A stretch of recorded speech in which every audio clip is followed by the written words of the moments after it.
Hey kid, don't ever let them get inside your head. They'll tell you what to do in life instead of everything you know that you could get.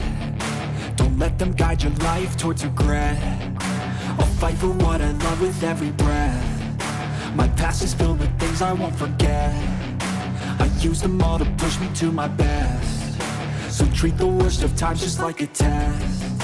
If only I could go back in time, I'd tell myself that everything will end up alright. Just push yourself, test yourself, figure out what you like, and find your limits, don't be rigid, always work towards a prime. Surround yourself with open minds, people can change your life. A few friends with intent can help you feel alive. Find a passion, take some action, and with a little time, just be patient, make a statement, try to enjoy your life. They'll try to kick you while you're down. They wanna rise up while you drown. They wanna fill your head with doubt. They're silently scared that you'll figure it out. I'll make it look like I'm losing, won't bother hiding my bruises. And when they finally think you're wounded, then it's your chance to be ruthless.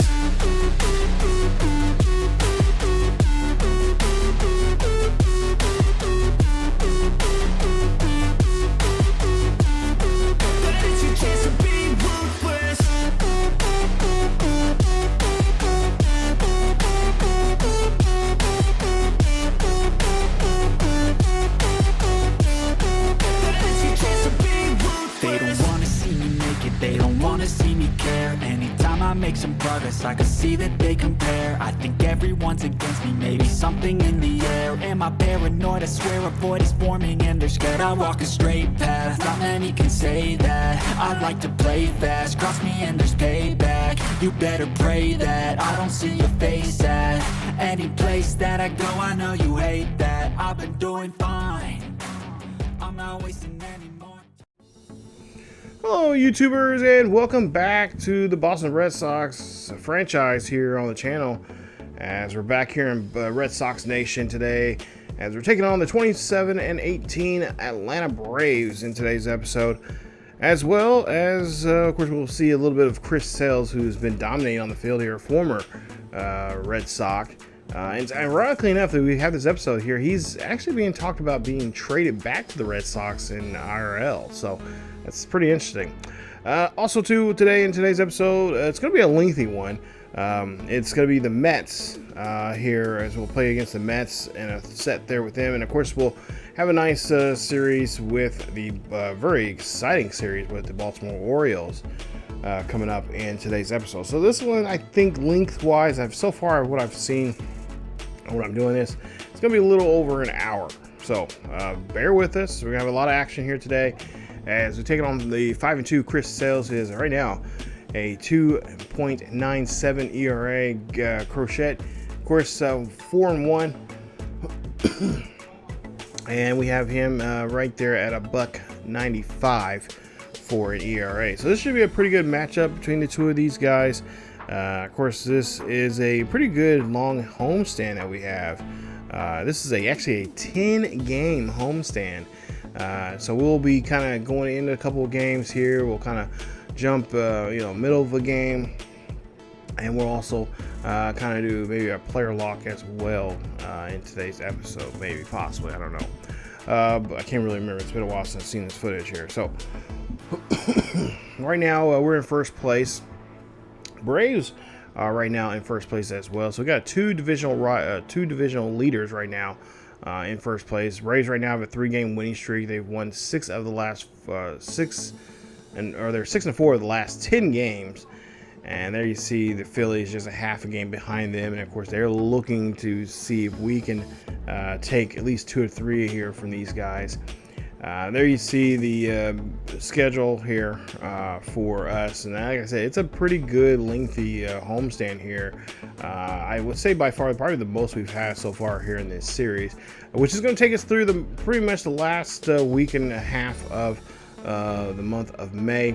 There you see what the Braves have done so far here. They just recently just won a series there against the Nationals, which was important there for them.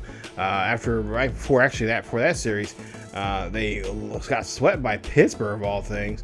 and then won in a series sweep against the Reds before that. And then you see there the month of May really has been a tough time for them. They even got taken out there by the Dodgers, who swept them there at the start of this month. So they've now turned things around here for themselves. Chris Sale's being one of those reasons why they have turned themselves around here. 5-2 the last 5-2 in 9 games so far. 57.2 innings of work, and there you see his ERA, which I mentioned before. He's had seven quality starts. He's struck out 47 so far here this season. He is regressing a little bit there. He has a potential. He's 35 years of age, so you got to expect that from a guy like that who's been putting in a lot of mileage on that arm. 6'6", 180 pounds from Florida, and there you see he has a slider, 4-seam, circle change, and a sinker. And by far, Chris Sales is one of those pitchers there. And for me, when I watched him over the years, one of my favorites. I wish the Red Sox did not get rid of him there. But of course, he was declining somewhat. But by the sounds of it, he's actually been playing pretty good there in Atlanta, and they're thinking about bringing him back here in real life, and which I think I'd be up for. Especially we need all the help we can get right now, since we don't have, obviously Devers with us anymore. There, they shipped him out to the Giants, which I still say that's going to come back and bite us in the ass hard. But nonetheless, it is what it is. It is a business, and they're trying to do what's best for the club. So hopefully that will be something for us in real life. But here in this series, we're gonna keep Devers regardless. Crochet, there you see his last start against Kansas City was a no decision. He pitched 6 innings, gave up 6 hits, gave up a couple runs there. And we're trying to bounce back from that one. You see the lineup there: Harris, Profar, Acuna, Ozuna, Albies, Olsen, Riley, Murphy, and Arcera there in that lineup there. And the top 3 guys have been ice cold, especially Acuna there batting third. Now Ozuna here, of course, he's red hot right now, and of course that's the guy we're circling on our lineup card there. It's like, hey, this is the guy we have to make sure who does not have anybody on board there. Those top 3 guys need to stay ice cold and not get on board there, especially when he's up to bat. So we'll try to see if we can do that and try to avoid trying to get slammed here, as we're trying to go on a roll here for ourselves. Of course, so like I said, we're entering today's game with a 3-game winning streak here. We want to continue it and go to 4. Let's see if we can do that here. As we see, Ozuna here has a runner on board, and we're trying to go for that play there at second. We do get the force out there, and nice job there. As our second baseman there does an excellent job there for recovering that ball, and of course getting the out. So we'll see Yoshida. He'll be in today's game. I believe we took out Devers here. Devers needed some time off, needed a night off, which is fine. We can win games without him as well. So Yoshida here, we'll see what he can do here. He's going to hit this one there. It's just short. You're going to turn around and go for 2. And that's going to be a quick inning there for the Red Sox. 1, 2, 3. Red Sox get the board. Board is cleared off by a double play there. Campbell up to bat next here. Batting 291 right now for the season, and he is doing really good. We've decided to keep him here and let him go out. There you see he hits a nice double here. And he's been pretty clutch in quite a few games. Remember that a couple of episodes ago we seen him in a, had a really had a good time there in Toronto. Unfortunately, we did not do so well in that series, but him in that series as an individual, he did a great job. And we'll see if he can do that here in this series here today. As we see Colton Wong gets thrown out there at first as they leave one stranded. So Red Sox right now, so far these first couple of innings here, not doing so well. Still scoreless here as we go to the bottom of the 4th here with 2 out, nobody on, and Hamilton just oh my God, just takes one out to center field. I didn't want to say nothing nasty or anything. It is YouTube, but he just a sweet swing out to center field. That one is going to go deep. Nice job as our he's playing shortstop. Of course, he's been playing a little bit of second base there in the midfield there. Or I should say the middle infield there for us. And he does a great job there of hitting that one out of the park. Nice play there. I believe it's his 4th home run of the season. And that's going to put us up 1-0 here. I'm really hoping we'll see more from him this season as he takes that one for a beautiful ride out there. We'll go down to the top 5, and we'll see what Austin Riley can do here. Batting to 264 now for the Braves as Crochet here. Taking his time here. His 0-2 count as he's trying to play some mind games here with him. And we'll see the pitch there. That's going to be a circle change as Riley doesn't even attempt to swing there. That's strikeout number 6 now for Crochet as he has a nice, comfortable, at least 1-run lead right now. We'll see who next up. It's going to be Matt Olson, 244. And, of course, he is one of those dangerous hitters there. You see where his hot and cold spots are. And he's going to pop this one out there to shallow center field as Rafaela going to be able to get to this one here. And that's going to be a nice catch as that is going to be out number 2 here. So we'll see what Profar can do. He's 0 for 1. He grounded out earlier. He's right now got 5 home runs, 19 RBIs for this season. We'll see what Profar can do. And, of course, like I said, he's one of the 3 that have been really ice cold here in this lineup. And we'll hopefully continue to put him on ice as we have him strike out there. Nice job there from Crochet getting out of the inning. Cass is up next here. He has 1 on here with 2 outs. And this is going to be a hit out to the monster. And that ball is up and gone. Tristan Cassis hits a home run for a 2-run shot. Beautiful moonshot. His 10th of the season. That one goes 393. And the Red Sox add on to this lead here now, making it 3-0 here in the bottom half of the 6th. This is what I like to see from our boys, especially when we don't have a guy like Devers in the lineup here tonight. And these guys are stepping up saying, hey, I want to be the main attraction of tonight's show. Let's get some runs on the board here and get ourselves a win, as they will now take out Chris Sales. Sales, of course, this is unusual for me, hitting off of Sales like this, to be honest, in the game, because in years past, especially when he was on the White Sox, I dreaded playing the White Sox and having had to face him because I just could not read his pitches that well. But of course, now I guess he's getting older now here. He's not, putting the stuff out there, but from time to time. But as you see here, we do have an injury. Oh, come on. Alex Berman's both hands are on his back. He got some stiffness in his back. So now we're going to have to change it up here. So Rafael Devers thought he was going to have a night off. Instead, he's going to have to come in to play third. So we'll see him probably at some point here. He'll have it at bat. Acuna's up next. 0 for 2 now, 0 for 3 now here as he strikes out as Crochet gets his 9th strikeout now of the game. So Ozuna will be up next. There you see 0 for 2, he's ground out twice. He has 9 home runs, 34 RBIs for this season for the Braves.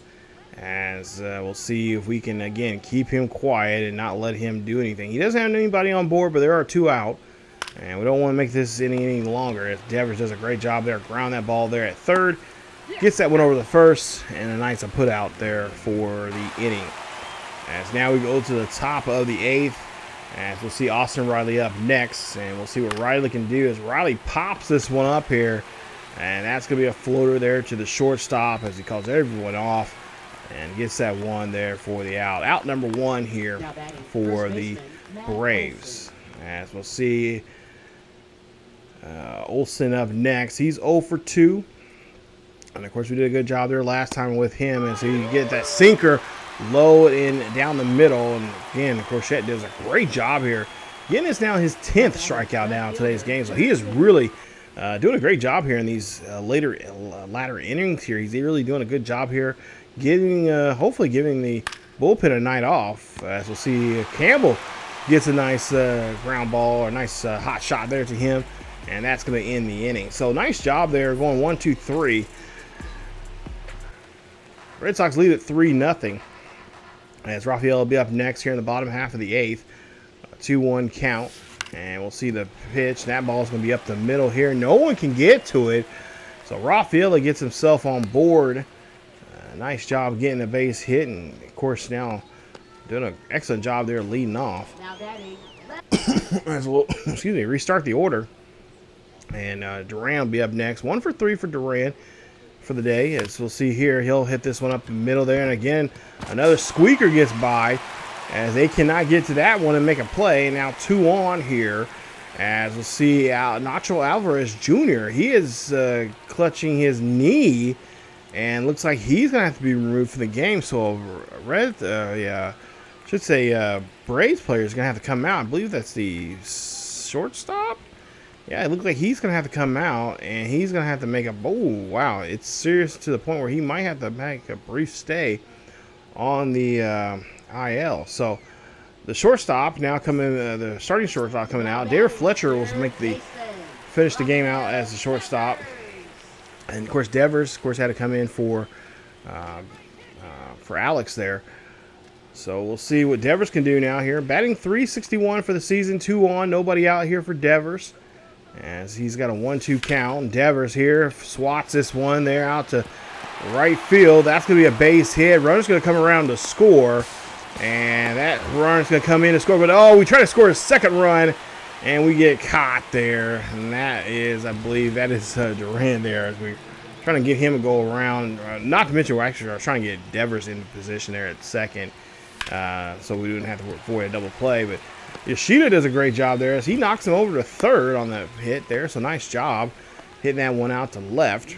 And it's now still 4-0. So, man, I wish we kept Durant. I should have been smart and just kept Durant there. But so I want to try to avoid the chance for a double play there with Yoshida.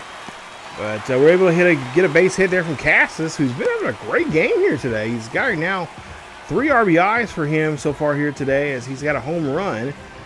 And definitely taking that fourth hole there, which I've been, trying to... That third and fourth hole is always difficult, because you got 2 good hitters there. You want one of them to be that guy to clean up things, and I feel like Tristan can be that guy to clean up, but at the same time, I kind of want Devers there as well. So we've been kind of, like I said, been flirting around with that lineup, and especially that heart of that lineup, that 3, 4, 5. It's always difficult there. As we see Hamilton here, been doing a good job here in the 5th hole, and he gets a hit there. That's going to be a base hit. That's going to put him on board, and now it's going to leave the bases loaded now here. I believe it's going to be a Brue, as we'll see what he can do. So Wheeler, Brue, 1 for 3 for the day here for him. He has a 0-1 count, is with 1 out. And he's going to hit this one, and he's going to try to get that one past the infield there, but that's just going to turn out to be a double play, and that's going to end the inning. As we go down to the top of the 9th here, last chance for the Braves to come back and try to do something, as Justin Slayton will come in. So Crochet gets 7 innings. Nice work, 8 innings of work there. Nice job. Does a great job, and now we're just going to have our guy, our bullpen come in here and try to clean it and finish the game out here. So see a base hit being hit there. Rafaela has to track it down there in right center field, and that'll be Albies on board. So takes the pitch there from Justin Slayton, and Slayton gives up a base hit. We'll see what we can try to do now here with an 0-2 count on Murphy, and Murphy just looks at that one thinking that he was going to get the call in his favor, but not such the case there, brother, as he is going to be looking at an out. So 1 away, as Michael Harris now will restart the order for the Braves. He's over 3, looking for that double play ball here. As we'll see the pitch on 0-2, and ooh, nice job there, taking that one, elevating that one up there. Let him look at that one there as he looks at it, and it's going to be a strikeout. That's going to be a second strikeout now for Slayton here today. As Fletcher will be up next. Of course, he came in to take over for Nacho there earlier in the game here, not about an inning or so ago. Swing and a miss there, and the Red Sox will pick up the victory here as they win this one 5-0 at home. And this was a good showing here, especially the pitching was excellent there from Crochet, as he did a great job there of really taking advantage of those top three hitters there. Really did a great job in the early innings there, and I was surprised we got him to go that deep into the game. Because some of the games here he's been kind of iffy on. He's been kind of getting a little wobbly in the 6th inning, and so hopefully that will change things. Now he can go deeper, maybe even get a complete game at some point here. It's that time of the year where we've got to push these guys to go a little more deeper here, beyond the 5th and 6th innings there. So as we take a look there, Cass is 2 for 4, home run, 3 RBIs and a run score. Hamilton 2 for 4, home run, RBI score there for him. Take a look at the rest of the box score here for the Braves. We did a great job there of really keeping the key players there, Adunza, Acuna there, really keeping them quiet, suppressing them, and not letting them do too much. For us, guys did a great job there. Colton Wong, the only one really, not a good night there for him, a little off night there, as he was 0 for 3 in that game. But he'll definitely turn it around here. Cass has hit a nice home run there, that 2-run shot, as Hamilton did well, as he had a nice solo shot. Bergman, of course, he has some lower back pain there, and during the game there, he'll be out for a few days there, so he may miss the rest of the series here, which is fine. And then, of course, Mata is going to be having a neck sprain. That's one of our AA guys there. And, of course, Tyler McDougan is going to be no longer on the IL. So Spencer Strider is going to be the next pitcher we'll see against the when we play against the Braves here in Game 2. 89 overall. He's got A potential. 26 years of age. Still a young guy in the majors here. He's only been in here for 3 years. 6 foot and 195 pounds from Ohio. In the 9 starts he's been in so far, he is having a tough time this season. He is not 1 and 4, 47 and a third innings of work. He's given up 25 runs, all of them been earned, 8 home runs, 18 walks, and 56 strikeouts. He has a 4.75 ERA. He's had 4 quality starts, and we're going to try to take advantage of his hardship right now that he's been involved in. Right now he has a WAR of 0.6. His last starter was against Washington against the Nationals. That was the game the first game they lost in that series there, just a couple of about a week or so ago. And of course there you see 6 innings of work, 4 hits, 2 runs, 2 earned runs, 1 home run. He struck out 6, and he had to end the game with a 3-point ERA. And that was the game they lost 4-1. As you take a look at the box score here, not much run support from the team here today, or in that game there that day. And of course, when that happens, your pitcher has to really, do a bit, ramp it up even more so. And of course, the Nationals did a good job there. Gore ended up getting the win there for them. But for the Braves, look at the numbers there. Their bottom half from Olsen, Profar, Albies, Murphy, and Arcilla, they did not do anything there. They were either 0 for 3 or 0 for 4 in that lineup there that day. So the tail end of that lineup did not do so much there. Of course, Tanner, we know about him. He's had his troubles as well. 9 starts. He's 4-2 for the season right now. A little over 50 innings of work. He's got 46 strikeouts, 4.47.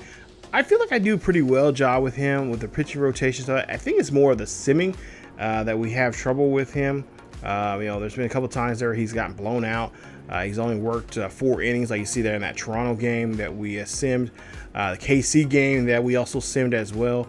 Didn't do so well there. 3 1/3 innings of work. Gave up 4 hits, 6 hits, 4 runs, 4 earned, 2 home runs, 2 walks, and only 1 strikeout in that game.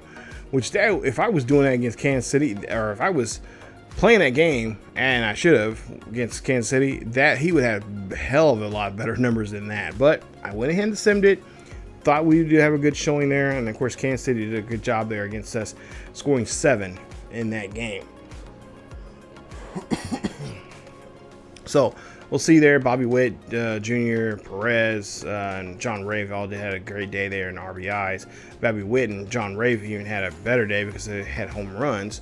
Yeah, it wasn't a good day there for us in that outing, but we're hoping today that'll be different there. As you see, we only scored 2 runs in that game. Of course, we didn't have our normal lineup there on that one. So we're going to go ahead and do a quick sim here.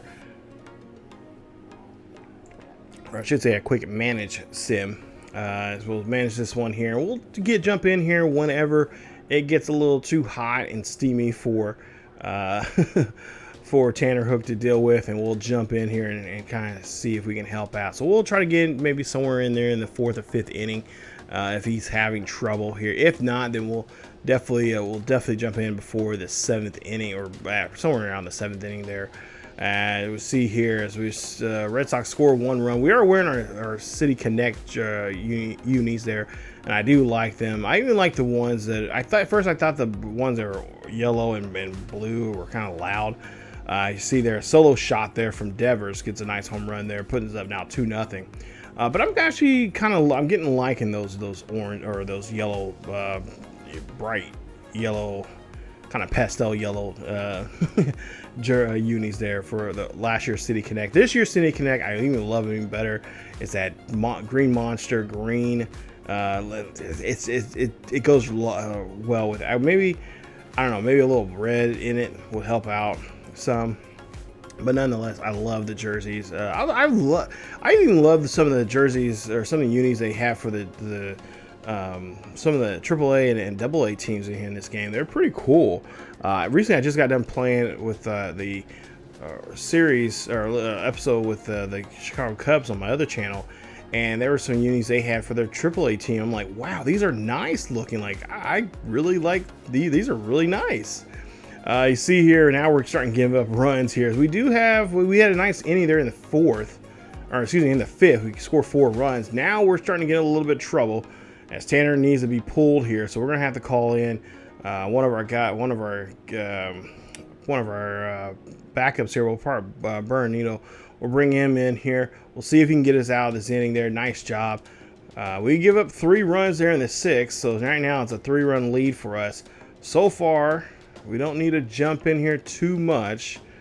But just for the sake of maybe gameplay, we may have to get in here and see what we can do. See if maybe we can hold on to this. If we got a save opportunity, which we do right now, I kind of want to go jump in there and see what we can do from the save opportunity there for our closer. And so far, we're doing a good job here as we're trying to get some strikeouts, just find ways to get these guys out. It's Bernardino. He might need to be pulled here at some point here. Buck Farmer, wow, what a name. We're gonna have to face him now. So let's go to the bottom of the 8th here. It's 6-3. Of course, Devers gonna be up to bat here. Devers already has 2 home runs in today's game. He's 2 for 2. Let's see if he can get a 3rd one now as he hits this one out to left field. That's gonna be a quick hit there out to left, as that one's gonna be a laser to the center fielder, or to the left fielder there. So Tristan Cass is up next. Like I said, I love these unis. They're nice looking. It really blends in with that green monster color. That green monster, color there they have out there off the wall and stuff. So nice job there, whoever created those. As we'll see Cassis now with a base hit. 0 for 3 here for Hamilton. And we'll see here, he'll hit this one there. So he'll get a base hit, moving a runner up 90 feet. And now there's 2 runners on board here, as it's going to be now 2 on with 1 out. So now we'll see what Abreu can do next. Abreu now hitting .310. And all our guys are doing a good job here hitting. 0 for 3 here for him as he whiffs on this one. And that run is going to get moved up 90 feet as we're going to be... Oh, what? How? How was he out? Oh, come on. As tall as he is, he should have been there already. Let's take a look at the replay here. What is it? Oh, okay, maybe we made a bad... Well, okay, yeah, we might have... We might have hesitated there to jump on that. And, yeah, that might have been it right there. But, nah, come on. Nonetheless, he should have been safe. I mean, Tristan Cass is actually a pretty tall, lanky guy. So Abreu now up to bat here. He's still trying to get something going here. 1 for 2. Ground ball over there to first, and that's going to end the inning. So no runs going to come across. One will be left stranded, as we didn't do such a good job there jumping for that chance to steal, to at least do something off that wild pitch. Hopefully you guys are enjoying this series. I've been really enjoying playing this and if you are enjoying the series and liking everything you're seeing right now, hit that like button.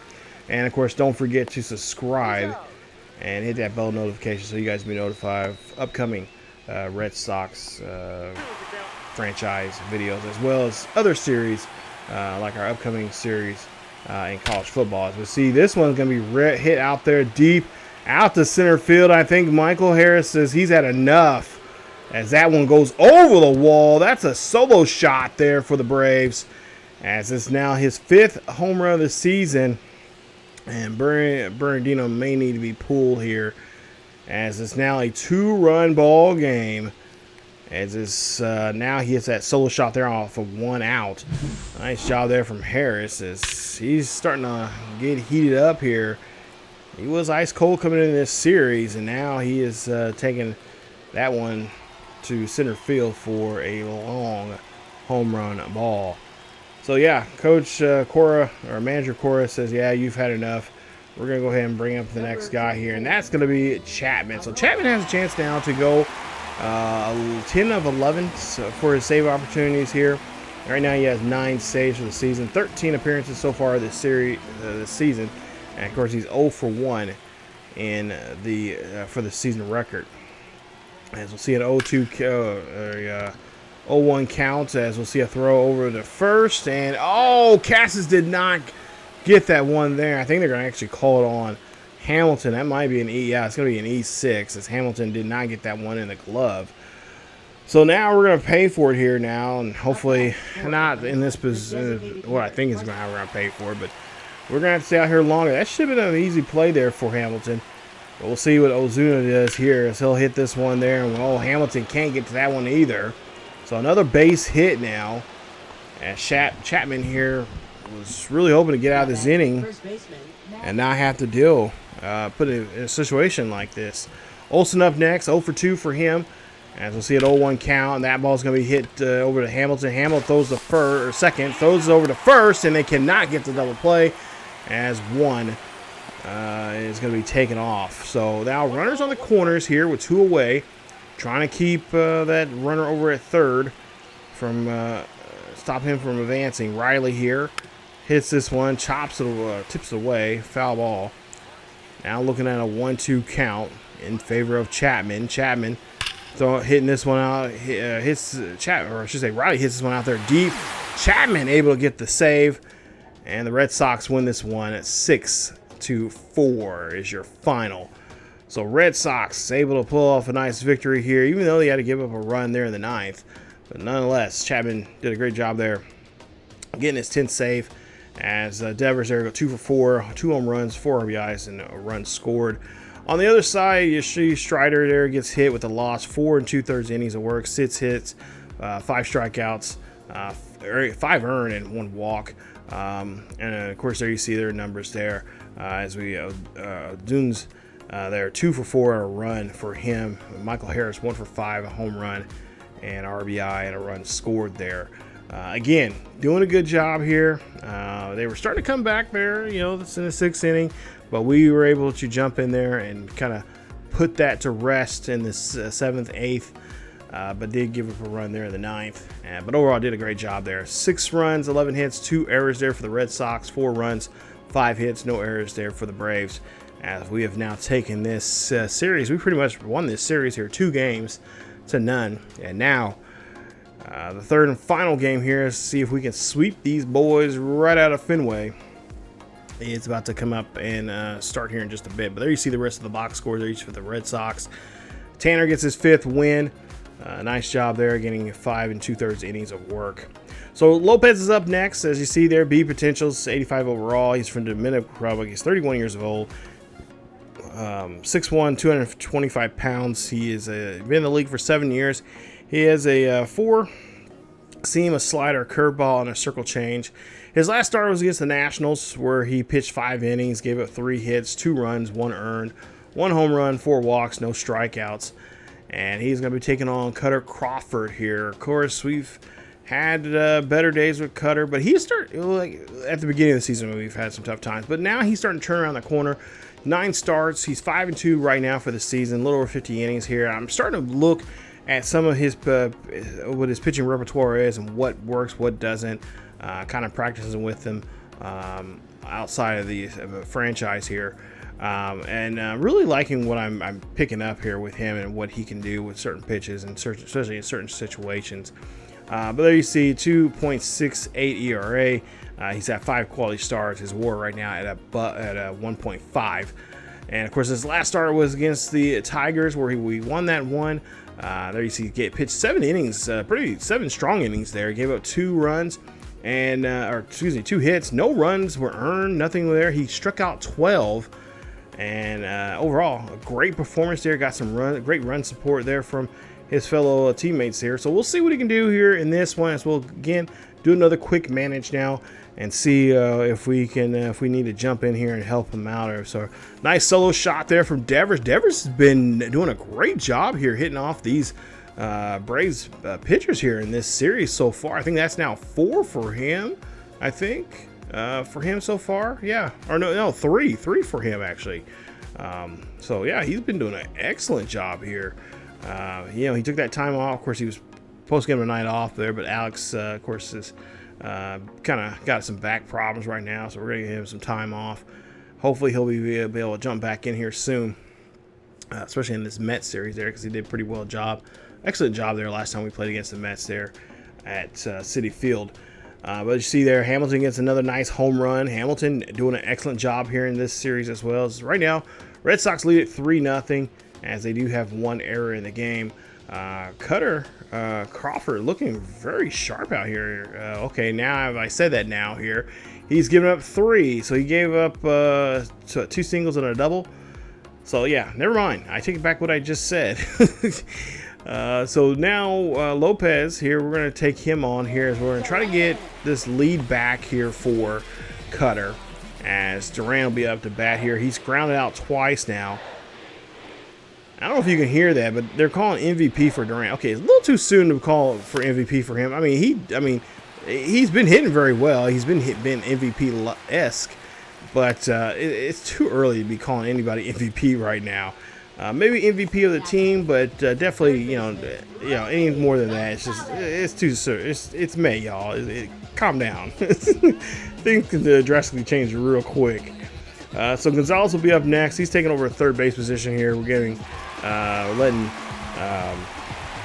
Devers play DH here, as we'll see what he can do here. Of course, he's had 6 years in the majors here with the Red Sox and the White Sox. And of course, he was in that big trade last year.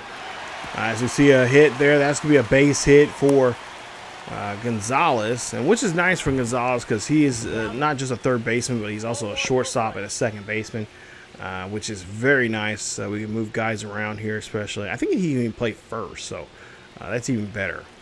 So Devers will be up next, as he's got a 1-for-2 day here. He's got a pretty good count here for him, and he is going to hit this one here high, deep, and out to right field. That ball is up and gone. That's his 4th home run in this series, and they lead it 6-3 here at Fenway. What a shot that was there for Devers, as he gets his 17th right now, leading the majors, both leagues here with home runs right now. Nice job there from Rafael Devers. And the Red Sox get back in this game here. So now we got the lead here back for our boy, for Cutter. Now we'll just have to see if he can come back out here, maybe pitch another inning here for us, or if not, we'll see what the bullpen can do for us. Hopefully they can secure this and hold down this lead. But we did a great job there helping them get that lead back with that 3-run shot there. Top of the 6th, really Cutter here. He says no, he got fired up here, and he's ready to go back out here for this next inning. So we see Ozuna. He'll, of course, get a strikeout there. That'll be strikeout number 5 for Crawford. As we take a look at the pitch sequence here, and a great pitch sequence there from him, as he's able to give 3 pitches, and that's another out there for the Braves. So now we'll see Austin Riley up next. He's 1 for 2. Or should say he's got a 1-2 count. He's 0 for 2 for the day, as we see him strike out quite a few times now in this series, as he pops this one out there to shallow right field. That's going to bounce around. Brule is going to check this one down here. He's going to have to throw it in quick, as that's going to be a nice double. as he's able to hustle around the diamond there and get himself in scoring position. Matt Elson's up next. 1 out and 1 on here. He's 0 for 2 here in today's game. And we'll see the pitch here. That's going to be a ball that's going to go past Cassis. Abreu here is going to throw this one into the play at home and cannot make the tag there, as that's a nice hit there from Matt Olson, able to bring that runner around from second to score. And Alex Correa says he's seen enough here from Cutter as he gives up another run. So Cutter going to leave the game with the lead, and of course that runner is going to be on his leisure here, and we'll see what Josh Wineski can do as he's making his 18th appearance here. 17 games so far this season, 5 holds, and of course he looks like he's been pitching pretty well against lefties with a .171. We'll see Albies here up to bat as he hits this one. That's going to be a fly ball out there to shallow right field for a nice catch, and that's going to be out number 2 for the Braves. So the Braves have 2 away and have 1 on here, and they're getting the bottom half. They're in the bottom third of their order. We'll see what Sean Murphy can do here, the catcher. He's 1 for 2, and he singled and of course drove in or came in as a run earlier in the game as he pops this one out there. And oh boy, okay, avoid that pitch right there. You do not need him to have one selling over the wall there and over the monster. So 0-1 count here as we that's going to be a circle change there. He fouls that one off. Now 0-2. So I think we might need to go maybe outside. Okay, on second that we're just going to go up and in.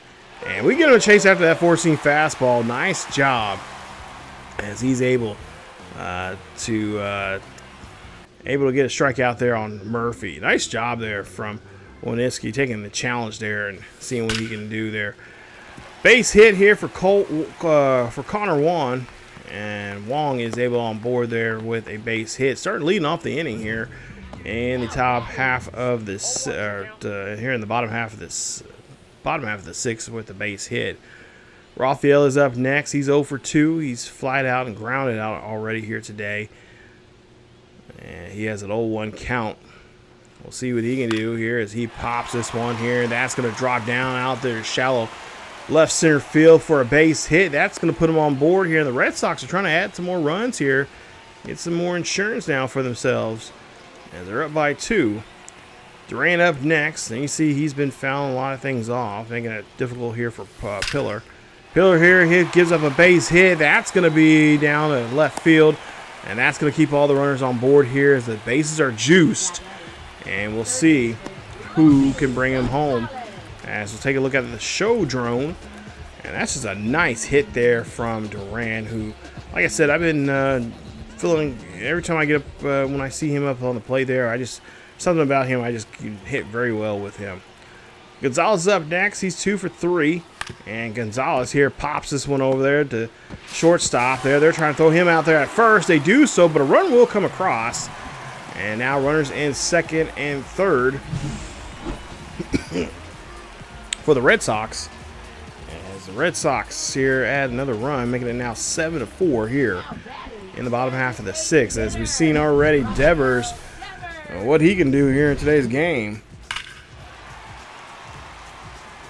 which put us in the lead here as we got back the lead as it was tied up 3 apiece, and now that put him up by 3 there.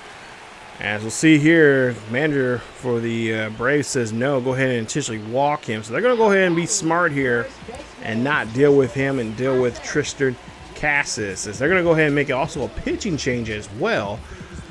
So they feel like they have better odds in their favor here to get out of the inning here.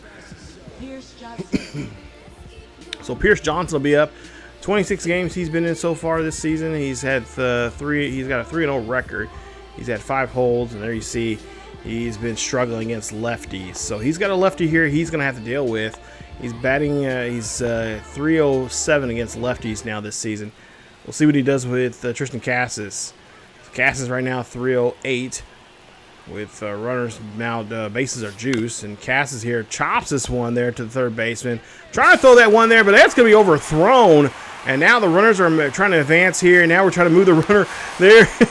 For whatever reason, I believe Devers slid at second, didn't realize the ball was overthrown, and Cassis was just keep running. So they end up getting out on us, but we do bring in 2 more runs in the game, and that's going to help us out even more so as the Red Sox attack on some more insurance there for themselves here. Take a look here. Yeah, it was just a lucky play there for them at least try to make that batter so decent there for them. So now 2 away. Hamilton's up next. It's 9-4. And we'll see a base hit there. Runner going to move up from second to third there on that hit. And Hamilton going to be at first base. So keeping the inning alive, even though we did give up, there was a botched play there. Like I said, Devers slid and didn't realize what was going on and didn't realize that he had to move because Cassis was on his way to second. Hit here. That's going to be a nice base hit for Abreu. As now a runner will be driven in there. It's now 10-4. Red Sox lead this one again as they keep on putting it on thick. Campbell's up next here. He's 1 for 3, 2 away, and Campbell hitting this one. He's going to find a spot there near Pesky's pole, and it's going to be a ground rule double. We're going to bring in a run anyway. It's going to make it now 11-4. Red Sox really taking advantage of this bottom of the 6th here. Cole Wong's up next, as he has 2 runners on board with 2 out. And he has a hitter's count 1-0. Pops this one up the middle, back past the pitcher. Base hit's going to go ahead and drive in 2 more runs. It's going to make it now 13-4. Red Sox really putting on a show here. Nice hitting here in this inning. And there you see now the skipper's like, okay, I've really seen enough here. How the hell do we put a cork in this and not let any more come through as Johnson will be taken out. So Bryce Elder will be up next, and this will be the 3rd pitcher now we've seen here in this inning now from the Boston Red Sox. As there you see his numbers there, and he's pretty much even both sides of the plate there against batters. And we'll see here, that's gonna be a pop up. That's gonna be caught there off of Rafaela's bat as he breaks the bat.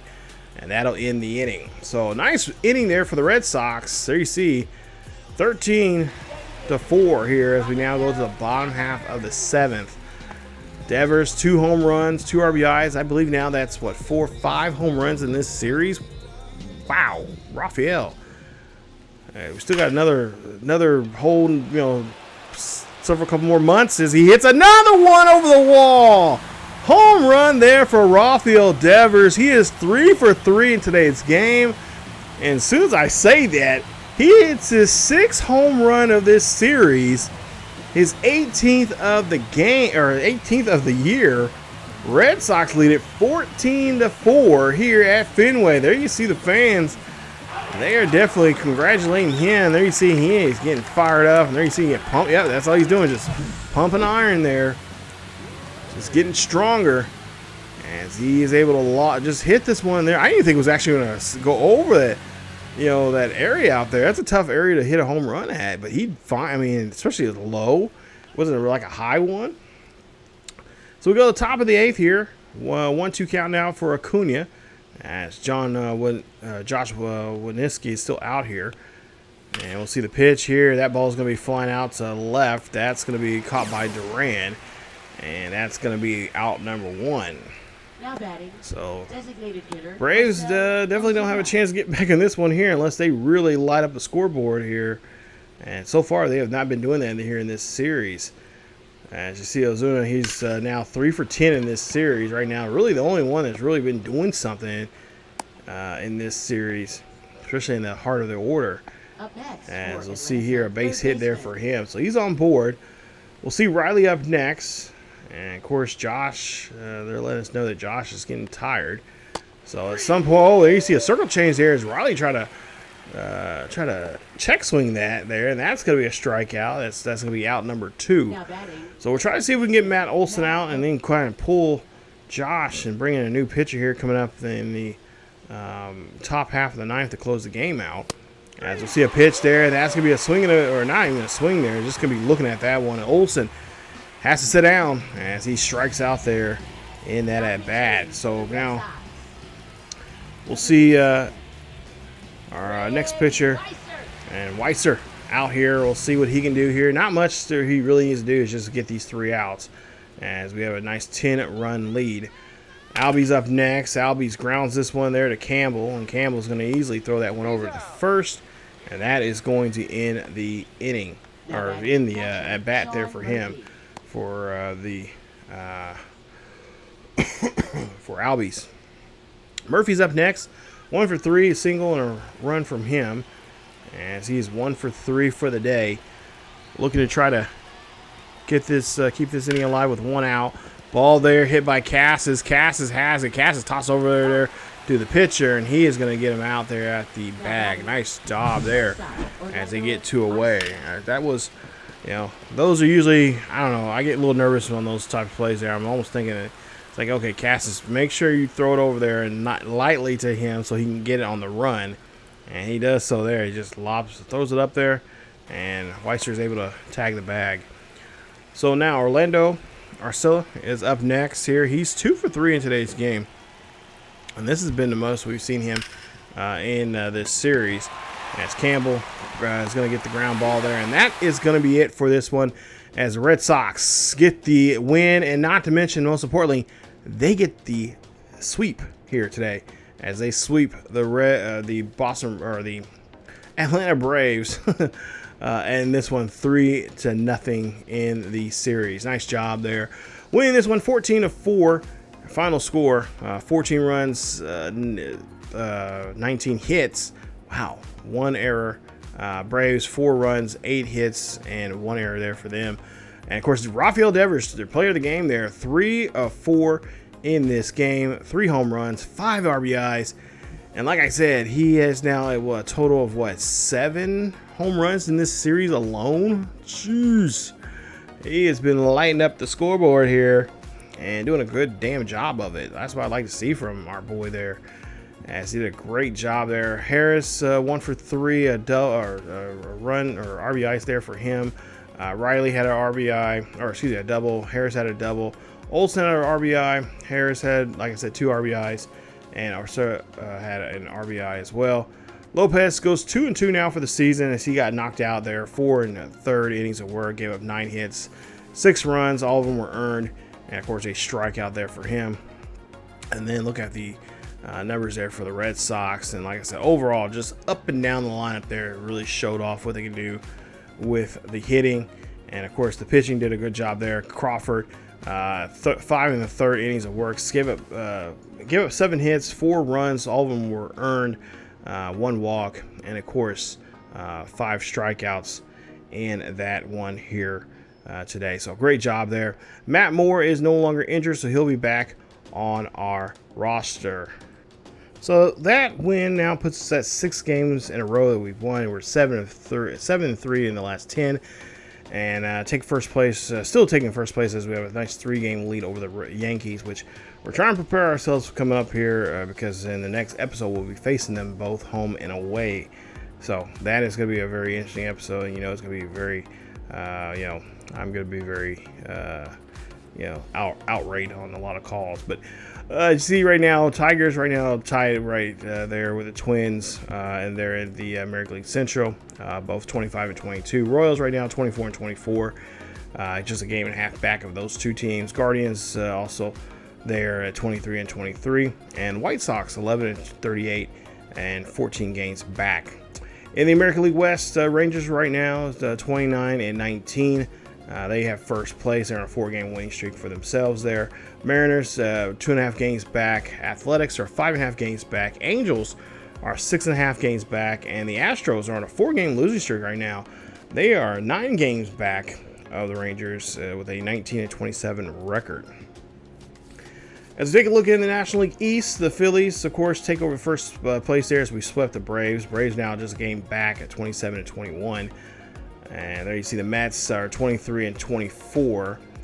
They're 2-game losing streak right now. They're 4.5 games back of the Phillies, and we'll be playing them here coming up in just a bit. Nationals are 8 games back. They're 20-28. And the Miami Marlins are 12-34. They're 15 games back, just but they do have a 2-game winning streak for themselves there right now. Cubbies, of course, 27-20 right now in first place there in the National League Central. Brew Crew just 3 games back of them at 24-23. Reds are at 500 with a 24-24 record. They have a 2-game winning streak for them right now. Pirates are 22-25, 5 games back, and the Cards are 20-27, and they are 7 games back of the Cubbies. I think the Cubbies are really liking that. Dodgers, of course, in first place in the West. They are 31-16. They have they're 6-4 the last 10. Diamondbacks are 10 games back. They are 29-18. Padres are 28-17, 2 games back. The Giants are 24-23. They're 7 games back, and the Rockies struggling still, 18-28, and they are 12.5 games back. They are 6-4 in the last 10 games. Now the Mets are, of course, 23-24. They're 4.5 games back of the Phillies, and of course we've played against them at Citi Field. Now it's their turn to come to Fenway to face us. Now they're on a 2-game losing streak here for themselves, and they would like to try to turn things around here, and of course they're going to do that with Clay Holmes.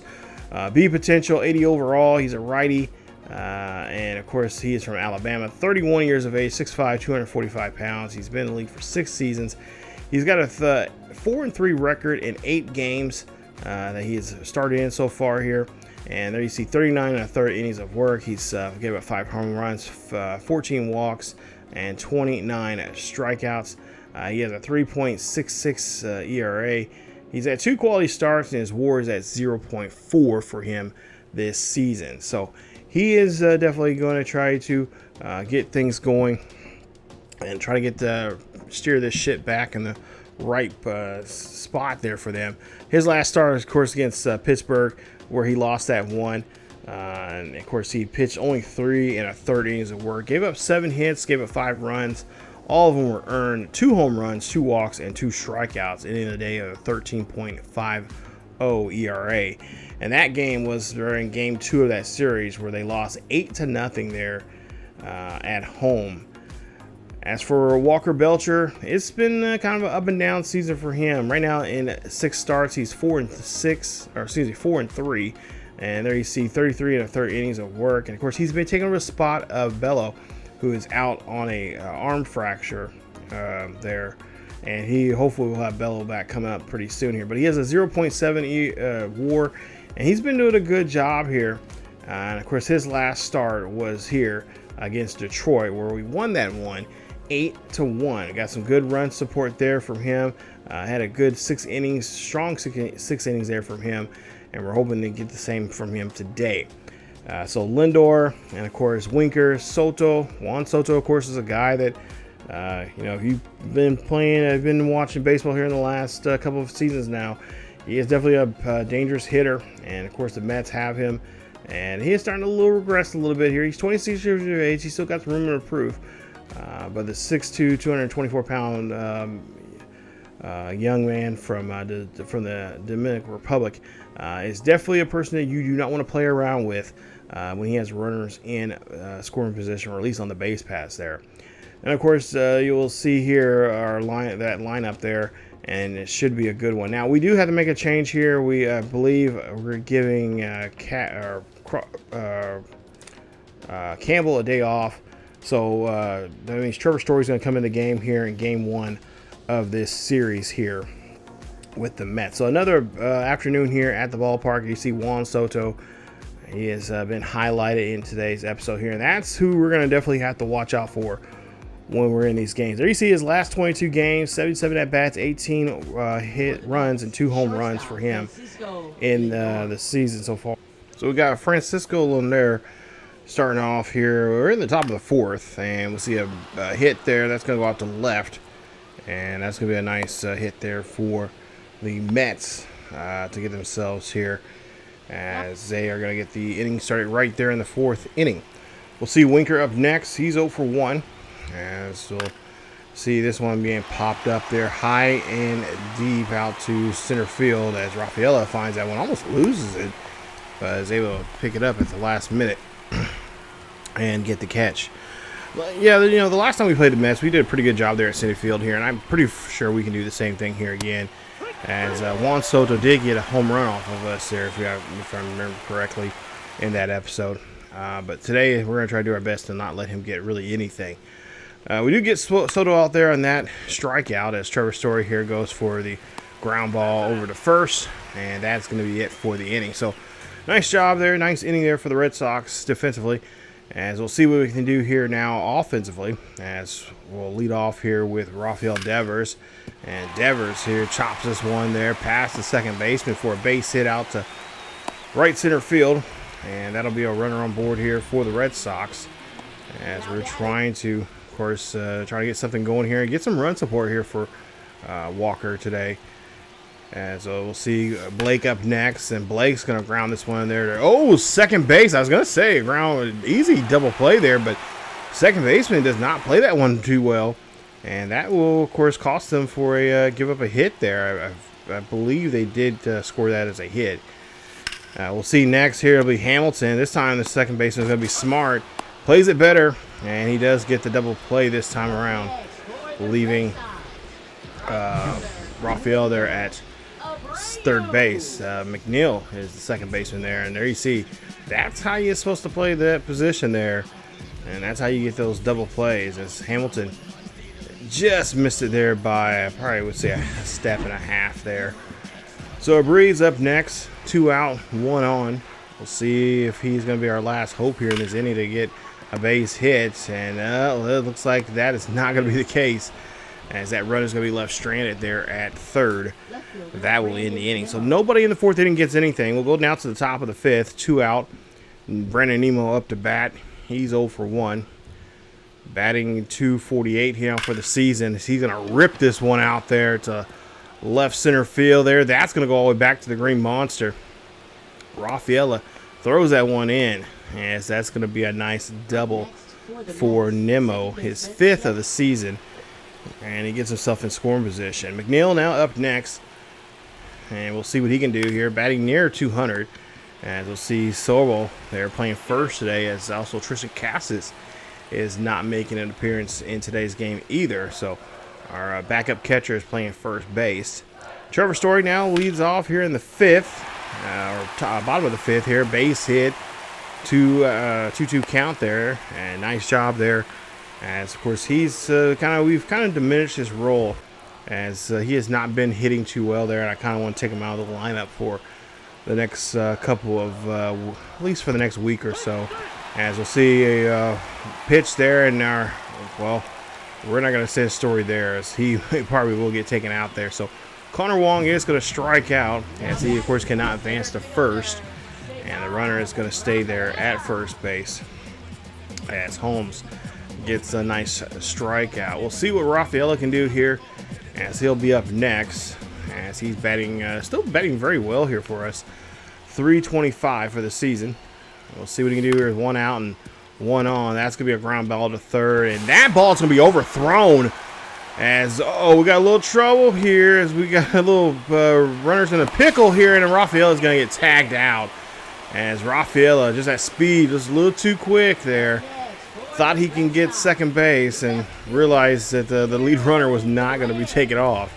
That overthrow wasn't not that, it was overthrown, but not enough to move up to third there. So Duran will be up next. He's, of course, hitting well over 400 right now. Right now batting, I think the highest we've seen him so far this season is 435. Right now he's batting 404. We'll see what he can do here with 2 runners on, or with a runner on and 2 out. 2-1 count here for him, as that one's going to be slapped there by the first to the first baseman here. The runner is going to have to try to run that one out, but the pitcher's going to be there on time to get the catch and to tag the bag there at first. That ends the inning. Siri will be up next, top of the 6th here for the Mets. As you see, his splits right now, looks like he's been hitting very well average-wise against lefty pitchers. So Walker Buehler here, the righty here, to take on Siri, and that's going to be a ground ball up the middle there. Hamilton going to track this one down, try to throw that one into the first baseman there, but Siri just too quick. Nice base hit there for him. Nice hustle as well. Lindor now up to bat. He's going to pop this one up to out there to shallow center field. Rafaela got to track it down. Gets there on time. No problem there for him. And, of course, that will be out number 1. So the Mets are really, getting some pretty good hits here. And, of course, you got some really good speedy base runners here. And I'm really surprised they have not really taken advantage of stealing bases here on us. I remember, I think in that series that we played them against in that couple episodes ago, they did a pretty good job of doing that. Today, they're not doing so much. So here, as we get the dice double play there, ends the inning. And the Red Sox leave, wipe off 2 off the board there. So now bottom of the 6th here, we'll see Gonzalez up next. 291 for him, leading off. 0-2 count here, and he's going to hit a base hit past the first baseman. And that's a great way to start off the bottom of the 6th here, as we're still a scoreless ball game. So a really good pitchers duel here today. Devers now up to bat here. He's 2 for 2, and we'll see. He's got an 0-1 count here, and of course, they're really hoping that he will not get anything here, as he does. Hits this one near out to right field. That lead runner's going to take off. Romey's going to come around from first to home there off that double. And the Red Sox put the first run on the board here in game 1 of this series. It's 1-0. Nice hit there. RBI double there for Devers.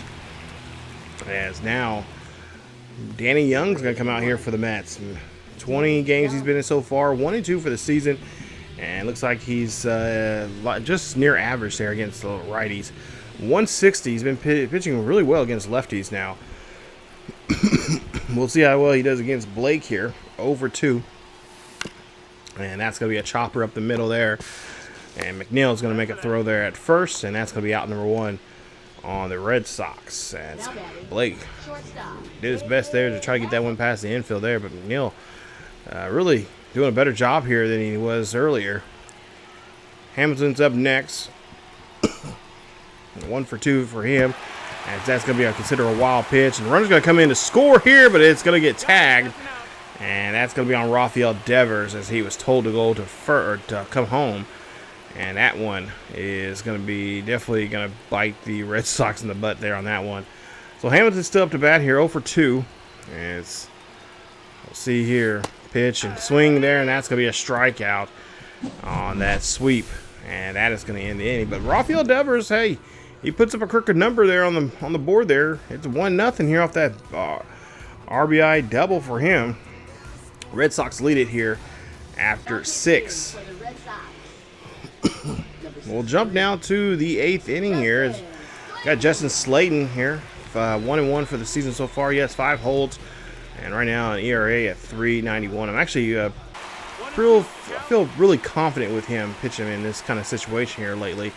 We'll see what he can do here on this pitch, as that's going to be a chopper right in front of him. Throwing Alvarez out there at first, and that's going to be out number 1 here to start off the 8th inning. So definitely, that's definitely what we like to see from our setup guy here. As Nemo's up next, that's going to be a ground ball there to Gonzalez. Gonzalez does not play that one very well, and that's going to cost us as we give up a base hit, or give up a runner, put a runner on board, and that's going to be an E5 on Gonzalez. That was right down the line, and he should have played it a lot more better than that. But of course, we can make a slight excuse that he doesn't play every single day. So, but nonetheless, that was a crucial play. So we got to get a double play here to get out of the inning. McNeil's up next. As we'll see here, 0-2 count. Gonzalez gets to redeem himself here as he throws this one over there to first. As the runner there is going to second, just a little too quick, and didn't want to risk it there, or he might have been a little nervous about throwing over to second, putting the double play. So Siri's up next, and of course this is going to be a tough play here because this is in the infield there. That's going to be a base hit, but you see Siri strikes out there, and that's going to end the inning. Red Sox avoid giving up a run there on that error as they get out of the inning. We'll see what Chapman can do here, as he has a nice opportunity here for a closing situation. Lindor up to bat, 1 for 2. Full count on him, and he's going to take that strikeout, as that's going to be strikeout number 1 there for Chapman. It's 1 away on the Mets. So Jesse Winker coming up next here is the Red Sox going to try to have their closer try to shut this door and try to slam it shut. As Winker's up next here. 0 for 3 for him today. 2 counts. Ground ball there to Story, and Story throws over to Blake, and that's going to be out number 2. So not bad at all getting the first 2 batters out. Now the real challenge is trying to see what we can do here against this guy right here. This is not the position I would like our closer to be in here, but nonetheless, that's why we pay him the big bucks. Soto up next. We'll see what he can do, as that's a 1-0 count. Soto trying to get his ball club, at least try to keep this game alive here for them. As he hits this one here high, deep. It is going back, and this is not what I... Oh, man.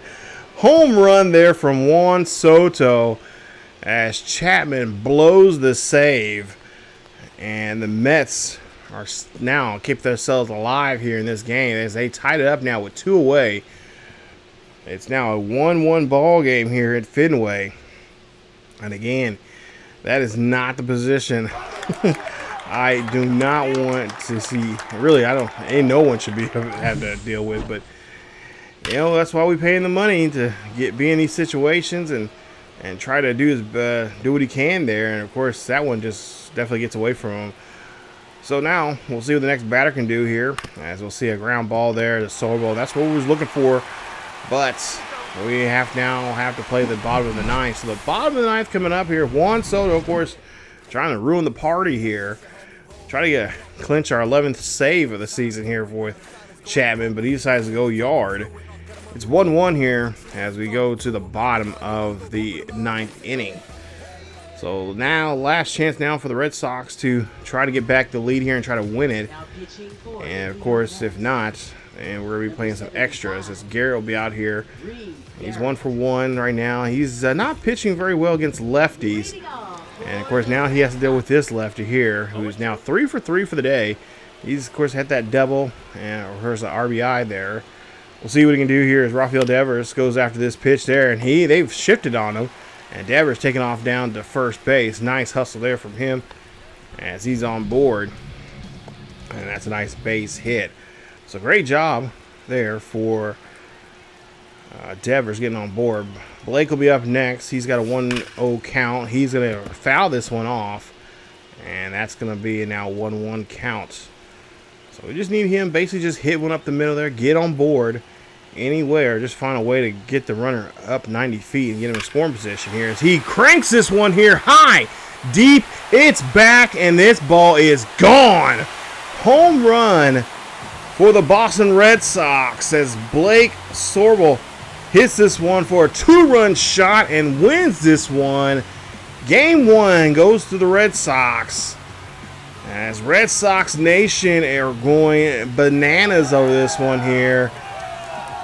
Nice job there as the Red Sox get the victory. Unfortunately, we had to blow a save to do so. And also blew our chance now for our pitcher to, of course, get the win there here. So Walker Buehler will get hit with the no decision, and Chapman will pick up a victory, his first of the season there. Red Sox win this one here 3-1 off of the big bat there from our backup catcher, Blake Sorbel. Nice job there as he's able to launch one over the wall. I'm not gonna lie, I was pumped when I seen that. I'm like, oh my goodness, like thinking to myself, I'm like, okay, the next batter would be Hamilton. Hamilton's pretty clutch at times, but I was not expecting Sorbel to hit that one over the wall, and he did so there. Rafael Devers 4 for 4, double RBI and a run score for him. Sorbel, of course, had that home run, the 2-run shot there from him and a run as well. And of course, there you see the Soto 1 for 4, home run, RBI, and a run score. Brandon Nimmo 1 for 3, a double for him, and Lindor 1 for 4, strikeout there on him. So this was a very fun game. Got down to the point where we had a, first two, I was really hoping that, obviously Devers was going to hit it, but Devers hit that base hit over to the left. I'm like, okay, like the next person better like move him over, because I really don't want to play extras. And I think, matter of fact, I think when I was playing this game, I was playing it like at 1, 2 o'clock in the morning. I didn't want to wake up my my family while I was playing this game, because I do get a little rowdy when I'm playing this or FC, especially late, because I work during the day and stuff. So, but nonetheless, or working for the most part, it was a fun game and I really enjoyed it. So we'll see now in game 2. We'll see David Peterson here. See potential, 75 overall. Southpaw from Colorado, 6'6", 240 pounds, 29 years of age. He's been in the league almost 5 years now. And there you see his pitching repertoire. And of course, so with the Mets this year, he's had a bit of a go. Last game, he had a pretty nice start there. He had won the game against Pittsburgh, 6 innings, 2 hits, and gave up nothing there, as he had a nice job, and of course struck out 11 in that ball game to get the win. Lucas is going to be our pitcher here, and like I said before, he is by far one of my favorite pitchers here with the Red Sox in this rotation. Of course, last couple starts here, he's had a rough go, and of course, if we had Bello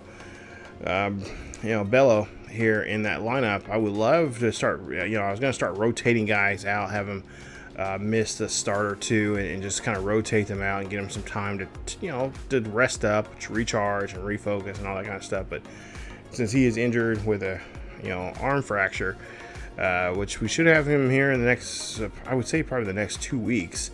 It's kind of tough having that rotation. I am looking at some free agency guys as well. Maybe even calling up some guys from AAA to come up and help us out for a bit. But Chapman's in another position here now, as he has another chance now to try to get a save here. Top of the 9th here, we'll see a Pete Alonso coming up.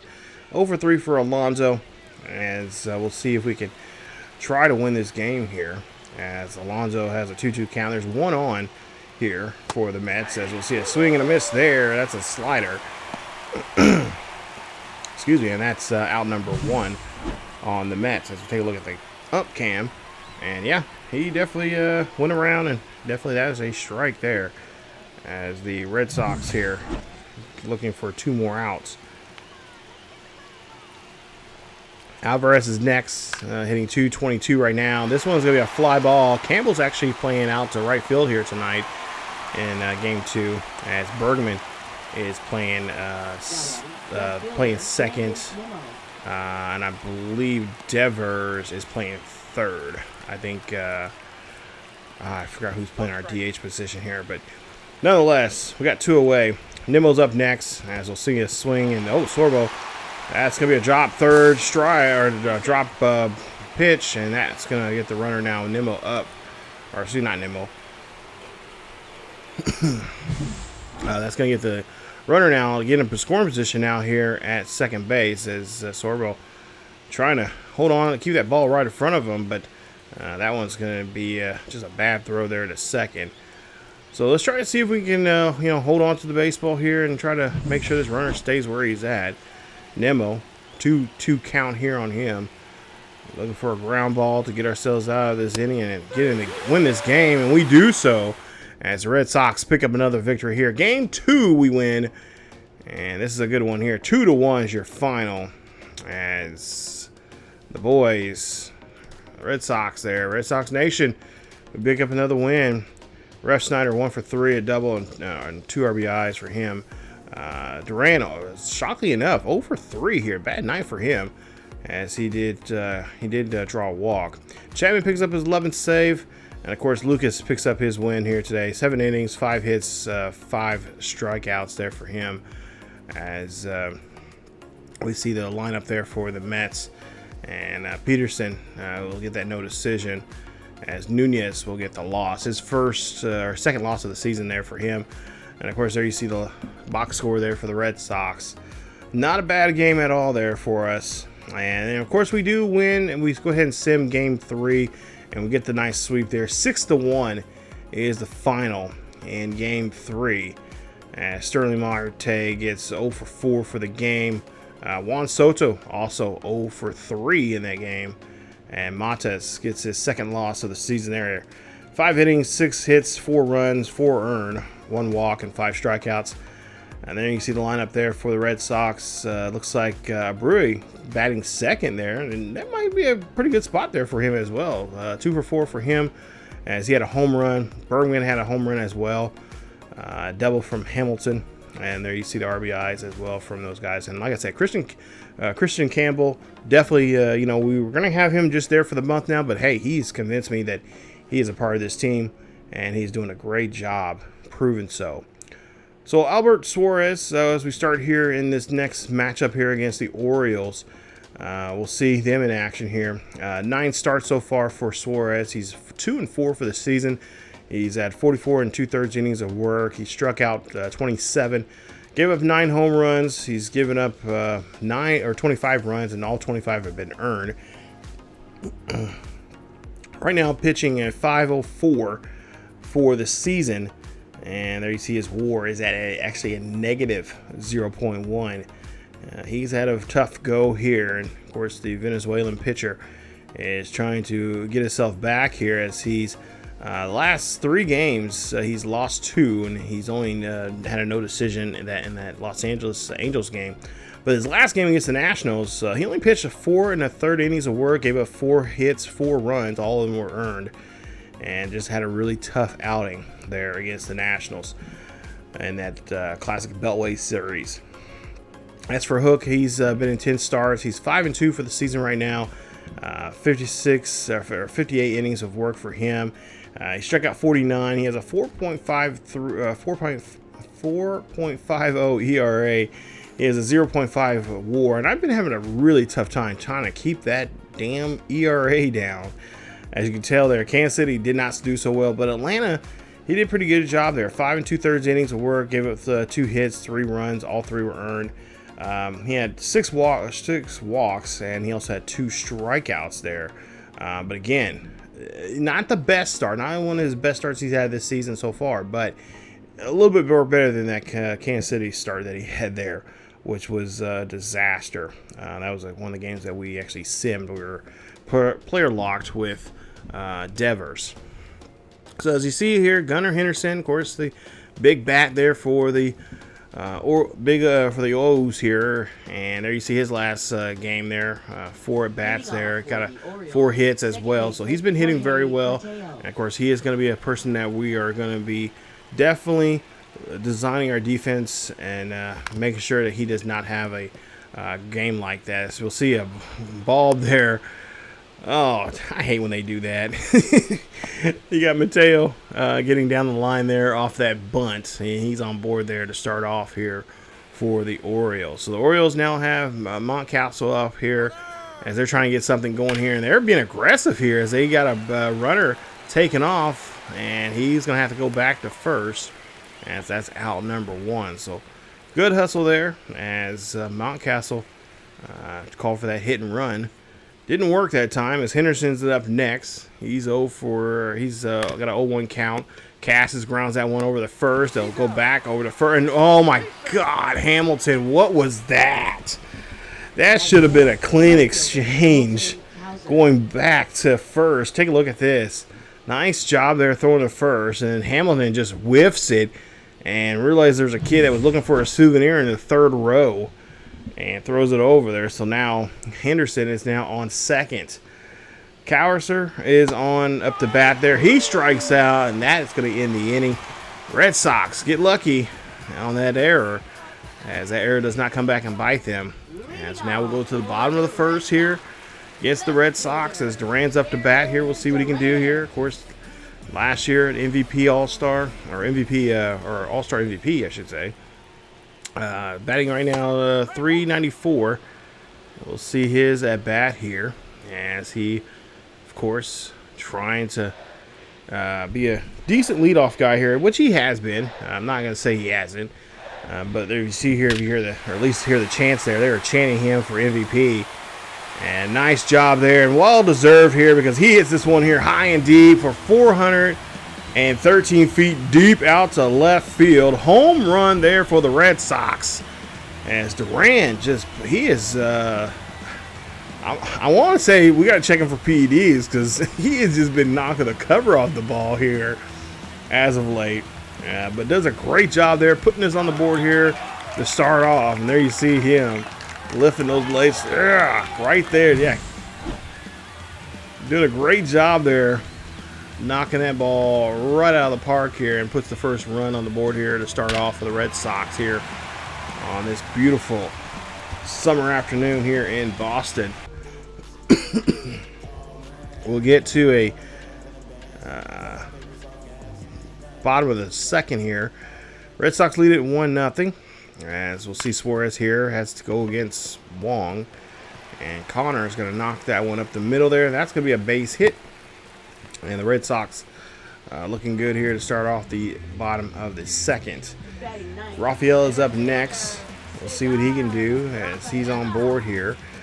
Batting .316, and of course we've seen him earlier in this episode hitting, having a little bit of a struggle, but starting to turn that corner now here. Rafaela here, got an 0-1 count here, and Rafaela says, Duran, oh, no, never mind, second thought, maybe not, I'm not going yard. Hits that one off near the top of the monster, and that's going to be a RBI, or I should say a single for him, putting him on board. Speaking of Duran, he's up to bat here, 0-1 count. Hits this one here high and deep out to left field. That's going to bounce off the out-of-town scoreboard there off the monster, and the run's going to be driven in. As that's the second run now he has driven in today's game. His 18th RBI double. It's now 2-0 Red Sox. Bergman up next as he hot shots this one right back up the middle there. And then we'll see a second run try to come in here to score, and it does. As that's an RBI, or that's a 2 RBI single for Bergman. Devers up next here. As we have one out, one on, and Devers here pops this one over to the first base. A nice hustle there for the first baseman, and Devers tries to dive for first there. The Red Sox lead at 4-0 here as we now go to the bottom of the third. So far, we've been keeping the Orioles pretty quiet offensively. Hamilton's up here with one out, and he's going to hustle down the first base line. And, oh, he's going to get taken out quickly there. No. Cora says, no. We're going to have to challenge this. Take a look here first. And, yeah, he is clearly safe. He is there. He beat it by half a step there. So we're going to have the umps take a look at the video. We're going to challenge this call here. Now, you be the judge. That is safe. The ball's not even the glove just yet. And see show vision here, and yep, look, he is just, yeah, he is safe. I don't know what that umpire there at first was looking at, but yeah, see, exactly, he's safe. So they overturn the call, and Hamilton's safe at first. Abreu is up next as Abreu hits this one over by the monster there, knocks it off the wall. He's going to get a double, and that's going to put now Hamilton at third with one away. So that was a good call there by Alex Cora, making sure that was the exact call. And honestly, I'm glad I decided to make that choice there to challenge it, because we would have got screwed big time there on that chance if we didn't challenge that call. So Kittredge will be out here to pitch now for the Orioles. So you see his numbers, and it looks like he's doing a pretty decent job against righties. Right now, Campbell, he's grounded out. He's 0 for 1 for the day so far.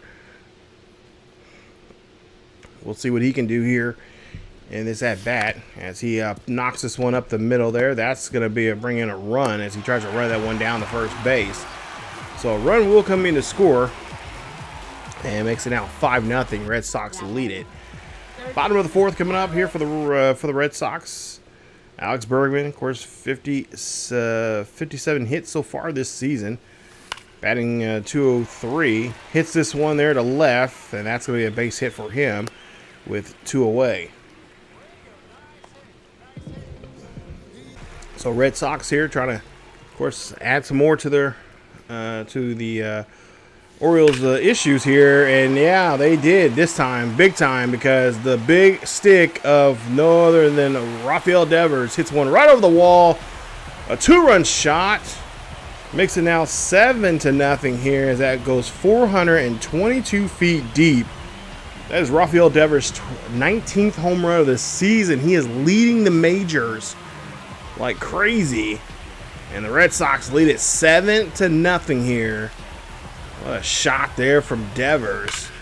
As we take a look at the replay here, look at this. This is a beautiful moonshot there. And that one is definitely not coming back home. As Westberg will be here to lead off the top of the 5th here for the Orioles. Orioles down by 7 as he takes that one looking. And that's going to be a nice strikeout there. That's going to be a 5th strikeout now for Tanner. Tanner, like I said, I do pretty well with Tanner. Pitching wise, when I'm pitching him, but just sim wise, he just does not do so well. As Rutman now here is going to be thrown out there at first. That's now 2 away here on the Orioles. But yeah, we definitely Tanner. We might have to pitch more with him. Maybe get the computer convince the computer that he's a good pitcher. But there you see, and of course, help his numbers to go up. Not for regressing stuff like that, but I will say, like, he does give a big hit or something like that. His confidence just drops like dramatically. Bottom of the 5th coming up here with 2 away. 0-2 count here for Connor Wong. Base hit there to right. That's going to put him on board here with the bases now the bases empty there. So now he's on board here. Now let's see if we can find a way to bring him home. Rafael is up next. He's 1 for 2 for the day. And of course, he had a nice base hit off of the monster earlier. Now it looks like he's going to try to go after the monster there near the 379 sign. Near that Gaveltown sign. He's going to bring in a run here. Nice job. As Connor Wong gets around and gets to himself home. It's now 8-0 here, Red Sox. As that's going to be Rafaela's 8th RBI double of the season. And the Red Sox really laying it thick here against their AL East rivals here. As that was just a nice job there, tagging up and getting the run there from Connor Wong. And even a better hit there from Rafael as now Kitchman is going to be taken out of the game. So now they're going to bring in Perez. So Perez, there you see 19 games he's been in so far, 0 for 1 for the season. And he has not been pitching well on either side of the plate, especially on the right-hand side there. So he has taken on Duran here, who's been hitting very well. Duran here flies this one out to left field. That's going to be a caught there. And that's going to be the final out of the inning. Red Sox lead it 8-0. As now Jordan Westberg up next. Lead off here at the top of the 8th. 0-1 count here for the batter. As Tanner's up, 90 pitches now here. So I imagine we probably have to bring in some kind of relief here to help him out.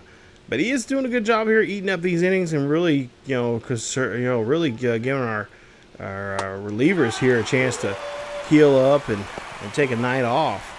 As there we see another strikeout there. 10th strikeout there for Tanner. But it looks like we will have to go to the bullpen here.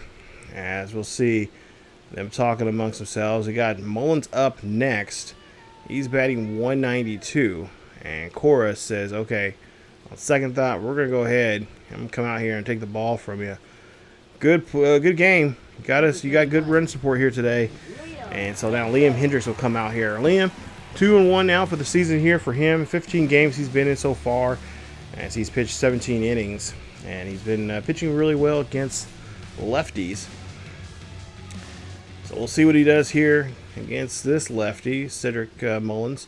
0-2 for Cedric as he looks at that one, strikeout.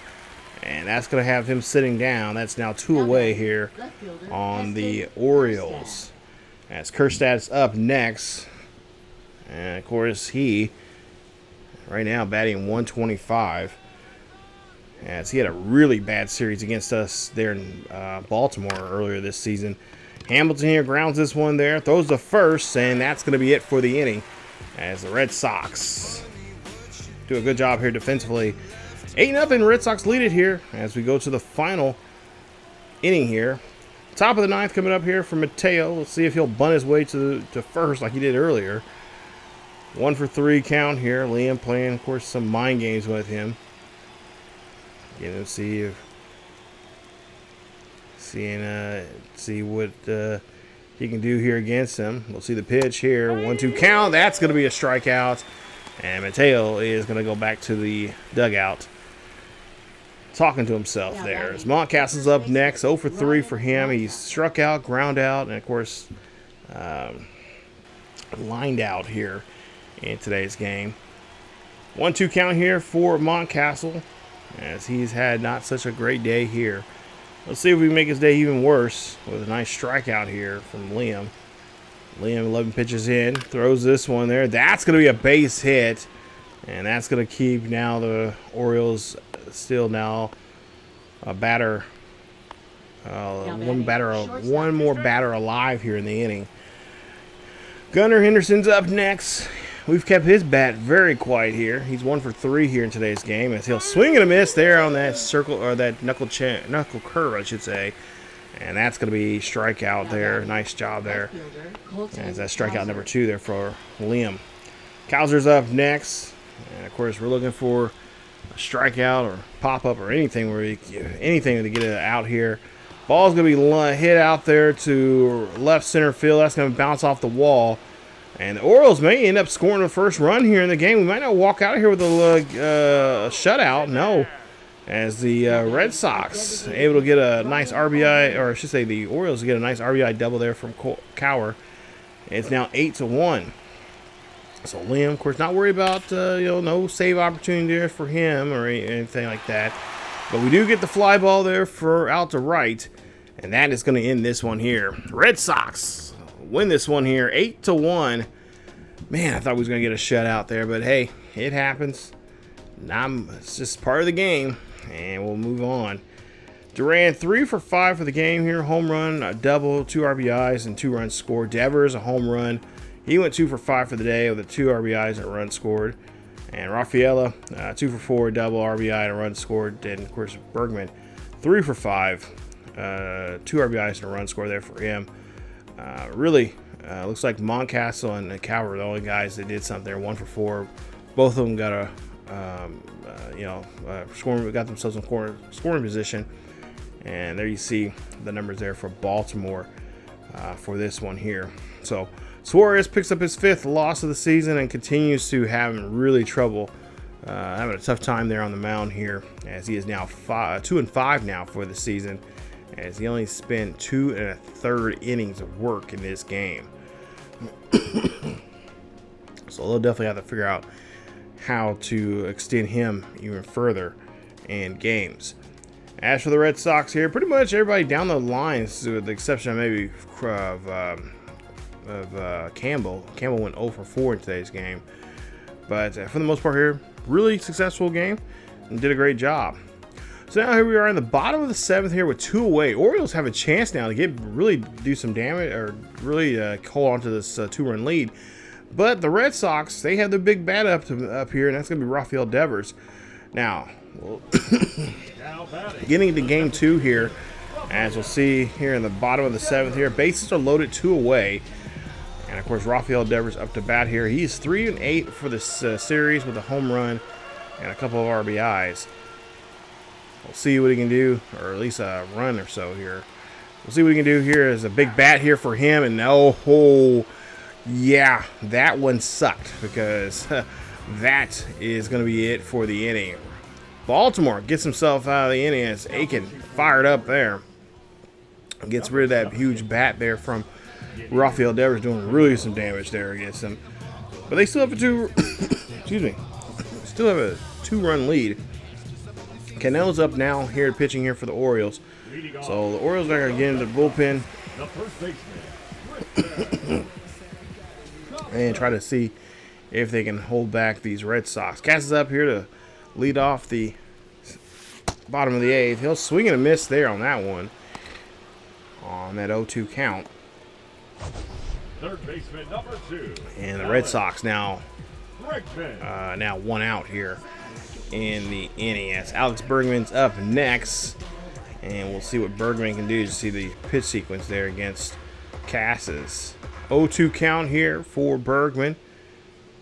And there's 1 out, nobody on here. That's going to be a ground ball going over to first, and that's going to be out number 2 there for the Red Sox. Red Sox bats definitely not coming alive here in this one, as they're I think they might have used too much of their positive energy from that first game. Quick throw over the first, and Wong doesn't even have a chance to tag the bag there. That is the inning, as we now go to the top of the 9th here. Gunnar Henderson's up next. He'll lead off here as he'll see a 1-2 counts, as of course Baltimore like to put some more runs on the board here for themselves. As Tyler O'Neill's up next. O'Neill popped out back in the first. He's now 0-3 here for the game here today. As Weissler here trying to get a quick 1-2-3 here in this inning. Pop up there. That's going to be over the head of Trevor Story there in shallow center field.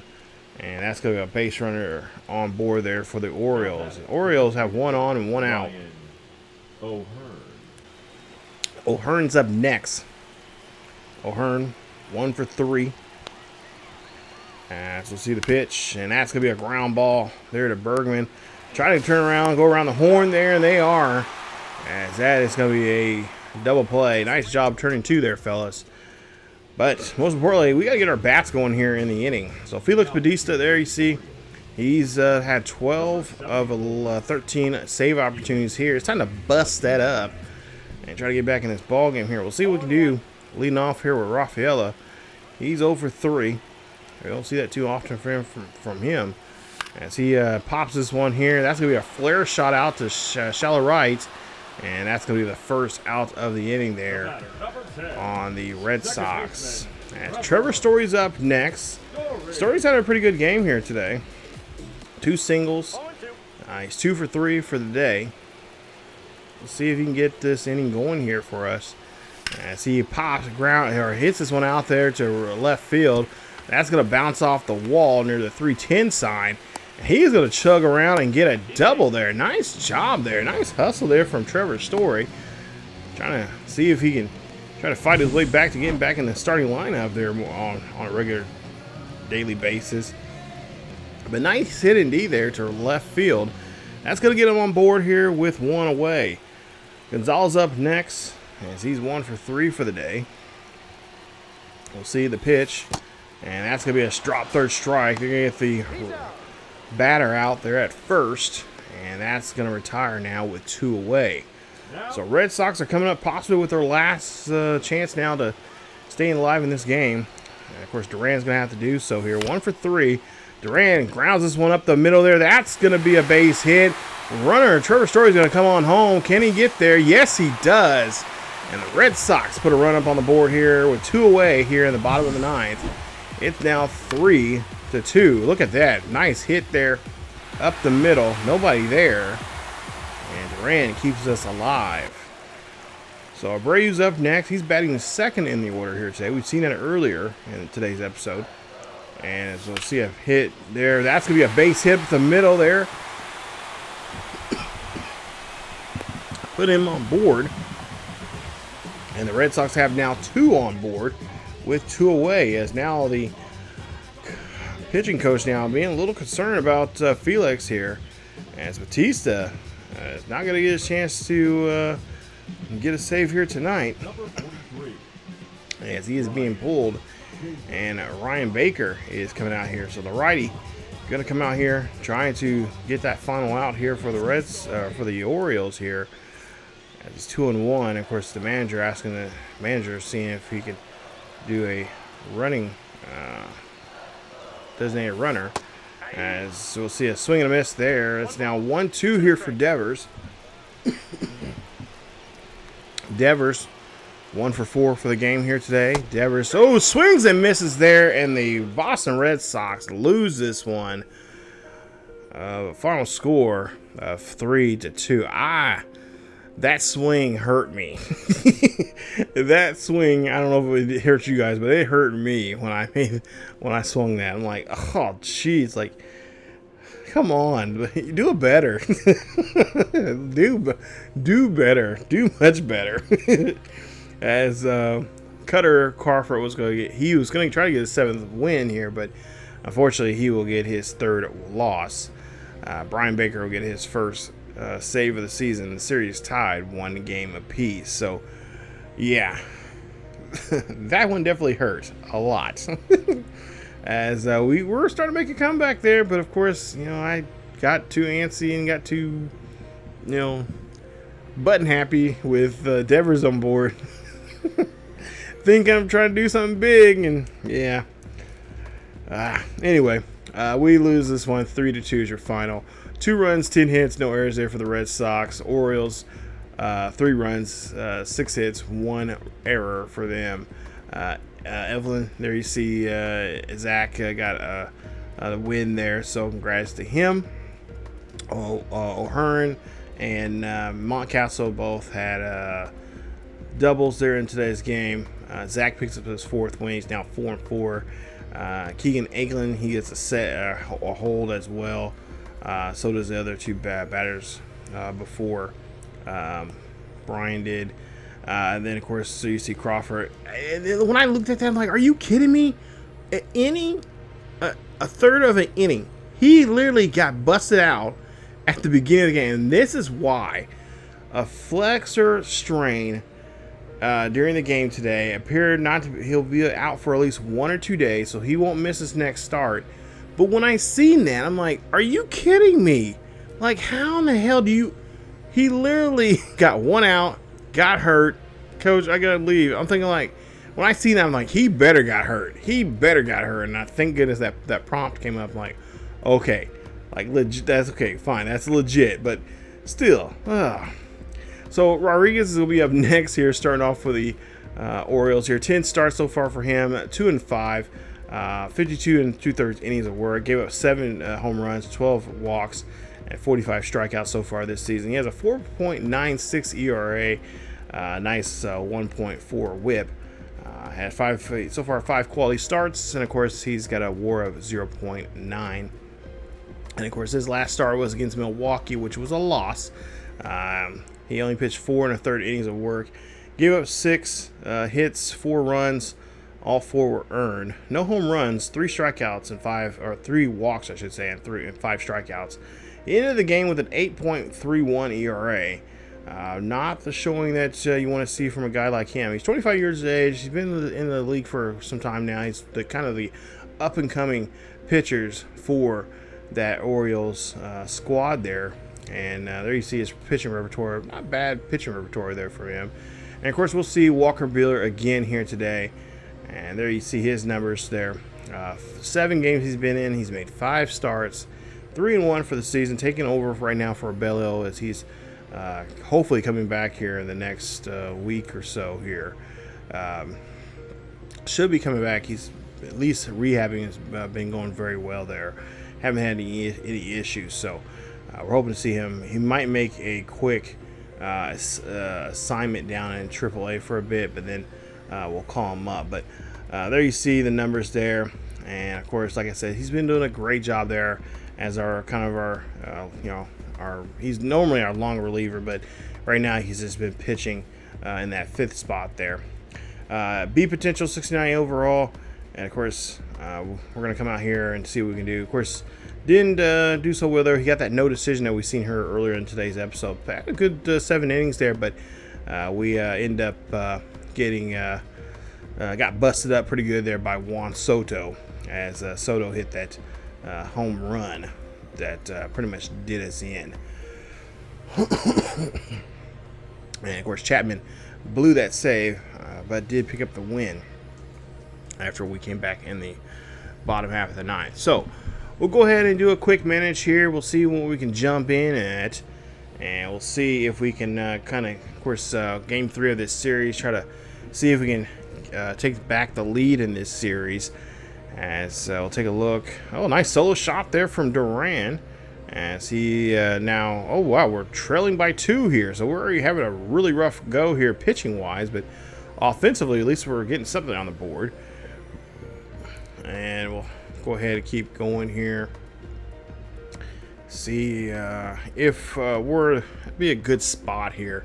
I always try to jump in here, like especially if the score like it is right now, somewhere around that 5th inning, maybe I can go in here and salvage something for the pitcher and excuse me, have a good at bat in that that next inning there for him to try to get back in there. But yeah, I don't want to be down by too much, be down by a run or 2, maybe even 3 is good. Well, now in this case it is. This might be a really good time to go ahead and get in this game here, as now we're down by 4. Wow, these guys are really hitting off of our boy here today, as Rodriguez here, he's getting the run support he needs, as we may have to make a pitching change here. So far, this has not been a good inning. Yeah, another 2-run, this time a 2-run home run there from Rutman, as he's able to launch one over the wall. So we're going to go ahead and definitely make that pitching change there. Desperately need it, as Bernardino, I should say, is going to go ahead and come out here and pitch. So we're going to jump in here in game 3. Campbell lead off here in the 5th, as they are going to see if they can get something going here, as that's going to be a base hit out to shallow right center. And that is going to be a nice job, and a great job there to start off here in the innings for the Red Sox, as we're trying to, of course, take back the lead in this series. Down by 6, we'll see what Connor Wong can do with the runner on board. And as Wally celebrating, or trying to at least get the crowd behind us here and try to get some love and support out here. Connor Wong 0 for 1 here, and pitch here, and that's going to be a ground ball there. That is going to be a whoa, never mind. I was going to say it's going to be a twin killer there, but that is going to keep now runners alive, and I believe that'll be an E4. Yeah, that'll be E4 on Mateo, as he did not make a good play there for the Orioles. So the Orioles will give up a nice base runner there for us. Thank you, guys. Thank you for gifting that for us. As Rafael will be up next. We'll see what he can do. Batting .311 here now in the season. And that ball now, this is going to be a twin killing there, as the shortstop shows Mateo how to play double play, get a double play there. 6-4-3 there by Henderson. And now that leaves now a runner on third here for Duran. Duran trying to keep the inning alive here for the Red Sox. Down by 6. As he's at a 1-2 day here. And now going to make it now a 1-for-3 day, as he strikes out. And that's going to end the inning. Go to the bottom of the 7th now. Another chance now for the Red Sox to get something going, as we'll see a base knockover there to first baseman, and Brue is not leading off too well there for us here in this inning. We got to get bats going now. Christian Campbell will be up next. We'll see what he can do here with a 1-1 count here. And Christian Campbell, he's going to go for the wall here. This one's going to go back, and it's going to go over the wall. Home run there for Christian Campbell, as that's a big dinger there for us. That's his 8th of the season. And that now puts us down by 5 here. That's at least a decent start here for us in the inning, as we're trying to claw our way back into this one here. As Baltimore, of course, right now has a 5-run lead, as Christian Campbell says, nah, we're going to get back in this here. And does a great job there putting that one over the wall. Wong will be up next. He's 0 for 2 here today. 1-0 count here, and he's going to slap this one past the infield. Base hit for him. That's going to get in on board with 1 out. And the Red Sox are starting to cook here. Let's see what they're going to be fixing us. Hopefully a good inning here to get back in the ball game. Don't have to get a lot of runs here. We got to get at least, I would say, 2 to 3 runs. Maybe it'd be nice. Maybe that's asking a little too much, but we'll see a strikeout there. That's going to be the 5th strikeout now for Rodriguez. Duran will be up next. He hit that home run back earlier in the game that we did not get to see, but we'll see what he can do here in this one as he's going to hit this one there high and deep out to right. That's going to go back, and that's going to get off the wall. Connor Wall's going to run around to get to third, and now Duran's at second. So a nice double there for him, his 19th of the season. Puts us in scoring position now here with 2 away. And Baltimore decides to go ahead and give Rodriguez the night off as he is going to be pulled out of the game. And Gregory Soto is going to be out here as he is trying to see what he can do here. He's 1 for 1 for the season now. We'll see what he does against Bergman as there's 2 on and 2 out. Bergman here goes high and deep. This is back, and it's going to go over the wall.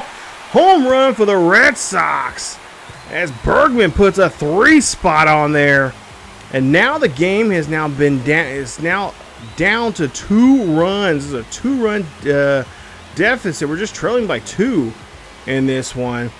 As Baltimore, I think they're starting to get a little sick in their stomach right now as Bergman hits a beautiful shot out there. Nice job there. Just there you sees our camera there. And nice job there getting the Red Sox back in this ball game here now. Just 2 runs away from tying this up, and 3 needs to get the lead. As we'll now jump to the bottom of the 8th. Red Sox can't come up with any more runs there. We'll see what they can do now here in the 8th inning. Cano now out here to pitch, and of course Blake Sobel hit that 2-run shot there in the first game, I think it was there, for us to win it. And there you see now hits a nice double here and gets himself in score position. Nice job there, Blake, as he's showing off the big bat there. Hamilton's up next here, 1 for 3 for him. We'll see what he can do as he gets a first pitch here, and he's going to go after it. That's going to be a base hit, and the runner is going to be held up. The lead runner is going to be held up at third as Hamilton gets a nice single there. Nice job there for him as he's on board. Willer Abreu is up next. He's 0 for 3. We've seen him earlier try to help us out to get back in this ball game here. Well, he'll get ground out there, and they're going to try to turn the double play here, and they do so. As that's going to be a twin killing there. That's going to be a 1-4-3 double play marked on your scorecards. As pitcher did a great job there of reacting to that one and able to turn that double play there for the Red Sox. So Red Sox have 1 runner on board, and of course with 2 out. Christian Campbell's up next here. We'll see what he can do as he's going to ground the ball over there to Mateo as he will throw that one to first, and that'll be a nice out. And as we see here, Cora is being told that we have a 30-minute delay, so we got to make a choice here. Do we keep our current pitcher or do we warm up one? Well, we decide to go ahead and warm up a new one. So Liam Hendricks is going to come out here to pitch as the boys had to sit in the dugouts for 30 minutes there, trying to stay warm there, get in the batting cages there, just trying to keep that momentum that we had there. Go to the 9th inning, as we'll see here, this ball is going to be thrown, and of course, once we came back there, back in the I think it was the 8th inning, couldn't really get nothing going there. So here we are in the 9th, and of course trying to get a quick 1-2-3 so we can get our bats back out here and try to do something. As that goes over the head of the first baseman, that's going to be a single, and the lead runner is going to take off to go to third, and he's going to get there in scoring position. And nice hustle there for the Orioles as Mateo moves the runner from first to third off that single. Mountcastle's up next. Again, looking for that double play, and that's going to be a swing and a miss there from Mountcastle as that slider breaks in on him. As now we got a bat here that we really got to be really concerned about here. Gunnar Henderson's up next here. 251 average here. He's going to pop this one here high and straight up above the head of the pitcher. That's going to be out number 2 here for the Orioles. As Henderson That could have been a very, that was a little scary there. I ain't gonna lie. That could really ruin our chances to get back in this ball game. O'Neill's next, and he's gonna crank this one here high and deep. It's back. It is up. It is gone. Oh my God! A 3-run shot. That is gonna go high and deep. That is O'Neill's second home run of the season, and the Red Sox sails are now blown off and away here as they're down by 5 again here. As the Red Sox fans not liking this at all. O'Neill, yeah, gets the ball right where he wants it and is able to take this one for a ride. O'Hara's up next. He's going to hit this one here high and deep. Rafael's going to have to track it down. Going to bounce off the wall, thank goodness. And that's going to be a nice double for him. As he gets himself in scoring position there. His 11th double of the season. Red Sox still trail by 5. Westberg's up next for the Orioles. And he's going to ground this one there to short. Hamilton throwing over to first. Nice throw over there. And that's going to end the inning. Damage been done. Now can the Red Sox bounce back here? That's asking a lot here in this inning. As Kidridge now out here, he's going to try to see if he can close the door and pick up the next this second win here in this series for them. As we'll see a ball hit there to Connor Wong, or I should say Connor Wong there hits that one there. Shortstop can't make a play. They're going to say that's a base hit. So now Wong on first. Rafaela up to bat here. Down by 5. And looking just try to see if we can get another hit party here. And that's going to be another base hit for the Red Sox. As there's now 2 on and nobody out here, which is really good. Now we just get our chance to get our heart of our order coming up here. So that's going to be, first off, it's going to be Duran. He's 2 for 4 with a home run and a double now already in today's game. We'll see what he can do here in the bottom of the 9th. Nobody, or 2 on board, nobody out, and that's going to be a nice shot there past the shortstop there for a base hit. And the runners are going to held up respectively, keeping the bases loaded. And now we'll see what Alex Bergman can do here in this situation, as the pitcher for Baltimore is going to be pulled now here. And they're going to go to Felix Bautista. Now, remember, Felix Bautista did blow a save last game, but got lucky as he got help there from his team. We'll see what Bergman can do. Bautista, I rephrase that, he did blow that save. Now looks like he's going to end up giving a big hit here, because that's a grand slam. Home run, Red Sox. Wow. Talking about a big hit from Alex Bergman. Hits a 4-run shot there for us that puts us down by 1. And the Red Sox, with nobody out, remember this, nobody out, are now starting to come back here. As the fans here in Boston, here at Fenway, they are getting back on their feet here. Might be seeing probably one of the best games of the year here is the Red Sox. Look at this. Look at that hit there. Beautiful. So now Devers is up next. We'll see what he can do with nobody out. And now nobody on here. As he cranks this one here high, deep over the right field. That ball is gone. Home run, Red Sox. Red Sox tied up now 10 apiece here as Devers hits his 20th home run of the season. Back-to-back jacks here in the bottom of the 9th here.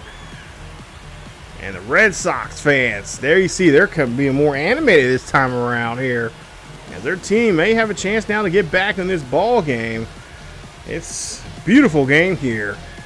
Even though it's raining like crazy, and especially that 30-minute delay we had. I was getting a little nervous there. Now, take a look here. Red Sox, look at this. Great job there. Pulling the ball out to right field. And launching that one right out of here. Look at that launch angle. And, of course, exit velocity as well. Beautiful job there from Devers. Blake will be up next here. He's 1 for 3. And of course, nobody out here for him, as he's going to ground this one there to second, and we'll see a nice ground ball to get the first out now for the Baltimore now here. One away for the Red Sox. So now Baltimore decides to, after all that drama there, they decided to make another pitching change here and try to see what they can do. They're going to bring in Brian Baker again. He had that save. He got him out of that second game here.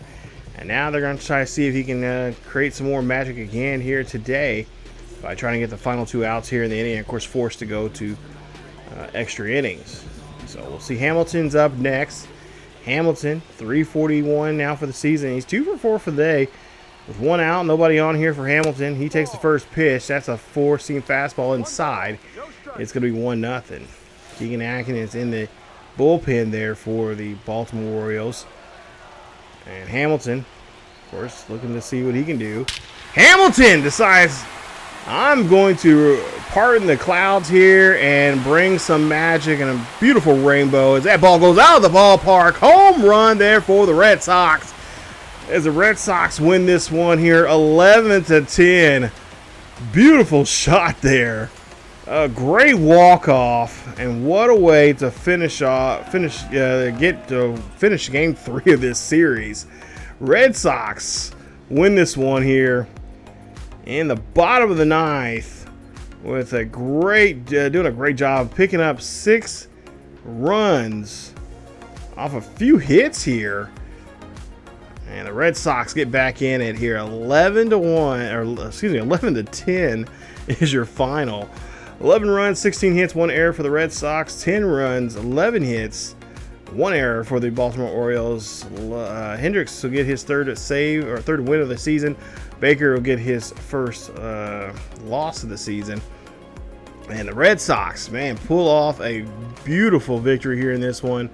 Nice win, as we had a lot of guys go yard here. Bergman, Duran, Hamilton, and Devers. Actually, Bergman went twice in today's game. One of them by which we didn't hit, but that second one we hit, that was a grand slam, which was beautiful. And we did a great job there coming back and getting the win.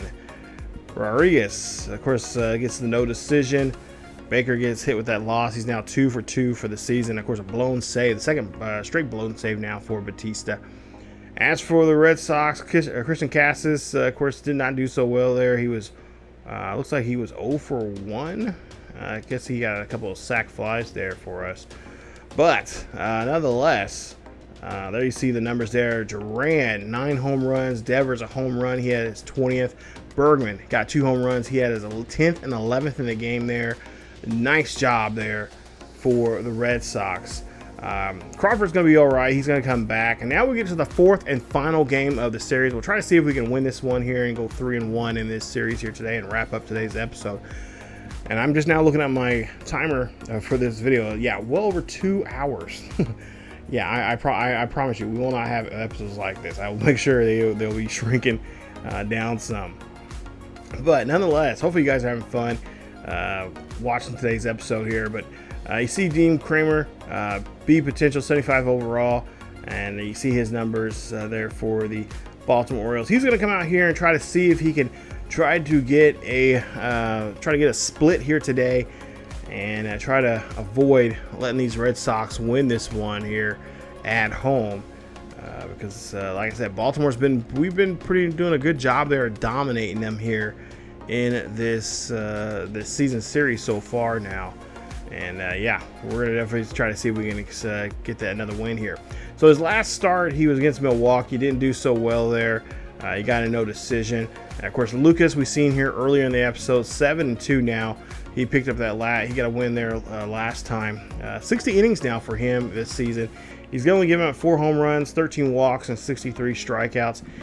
2.85 ERA. I think eventually, one of these episodes here in the near future, we're going to have to do a player lock with him, because I need to show you guys his pitching. I love his pitching repertoire. I've been doing a great job of it. Of course, I hope I don't jinx myself by having a bad game against him, but we'll definitely have to do a player lock of him at some point here. So we'll see what Lucas can do. As of course, that last game he played was against the Mets, so we've seen earlier today's game. as he did get the victory. Connor Wong's going to be out of the lineup here today, so we're going to put in Blake. And, of course, Blake's been doing a great job here. He's been pitching very well for us. And, or excuse me, hitting for us very well. I was sitting there looking at the picture, looking at the footage of Lucas here, thinking of pitching and not hitting. But, yeah, Blake Sorrell doing a great job there batting for us, and he's definitely going to be in the lineup here again today. So we'll see what Henderson can do here as we go in this one here. Top of the first, and just when I was going to say we had Henderson quiet, he decides to hit one over the wall to right. 418 for him as he goes deep. His 17th home run of the season. And there you see Lucas like, yeah, my bad, bro. What happened was, yeah, we give up a big home run to lead off here in Baltimore. That one, Gunnar looked like he was hitting that one. He hit that one like he was angry as he hits a nice solo shot there to right field. Baltimore, oh, he's definitely mad. You see that bat flip there he just had? Yeah, he's a little frustrated about the series. Baltimore leads by 1. Devers up next here, bottom of the first. He actually runner on board here with 1 away. And Devers hits this one there. That's going to be a nice gapper. Going to get past the center fielder there. And now we're going to have a runner come across here. And that's going to be a base hit. Or, a double there. RBI double to be exact. As he knocks in Durant for the first run for the Red Sox. Cass is up next here. 292. And he's going to hit this one out there in that little area there in the left center field there. Devers going to come around. He's going to score as Cassis gets taken out there at second. We try to stretch that to a double there, but hey, we got the runner in. We got the run in, whatever, regardless. As Rutman now gets struck out there by Lucas. As Lucas trying to get back his swagger here. And of course, he gave up that home run there in the first. And now trying to help himself out here as he got some run support now from the Red Sox. And here we go again. What is going on now? We're being told here that we have another rain delay. This one is going to be about an hour.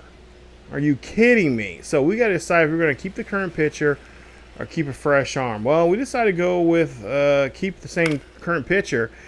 And I will tell you now, that was not a good idea because Lucas, you'll see here in this next clip here, he is not doing so good in energy. So we got to conserve his energy. We really have to have our defense really back us up here in today's game. You see his energy is down quite a bit. So we'll see if he can manage to stay out here for at least for 5 innings to get that quality start. As we see there, a nice catch there by Cassis to get the out off of Mateo. So Cass is up next here. 10 home runs for him. We'll see what he can do here. And he is going to swat this one here high and deep. Or I should say Cass is. This is Devers. Devers hits this one high and deep. And that's going to be another solo shot there for the Red Sox. Red Sox now lead it 3-1. As Devers gets home run number 21 there for him. Nice job there for the Red Sox. Yeah, you see there, celebrating, baby. Yeah, that's right. Showing that muscle. And definitely showing off what he can do here. Take a look at this pitch here. Great swing there. This ball screaming for mercy. And it's going to get mercy when it gets in the glove out there from a fan. Home run there for the Red Sox. Top of the 4th now coming up. Montcastle's up next. Red Sox lead by 2. And we'll see what they can try, of course, slow down this. Try to keep the Baltimore from scoring any more runs now here today. 1 ball, 2 strikes. They were very explosive back in that 3rd game. And we'll try to make sure we can stop that from happening in this game. Oh, Cassis, what happened there? Misfields that ball there. That should have been a double play. And that's going to be a base hit there for Gunnar Henderson. So now 2 on, nobody out here for O'Neill.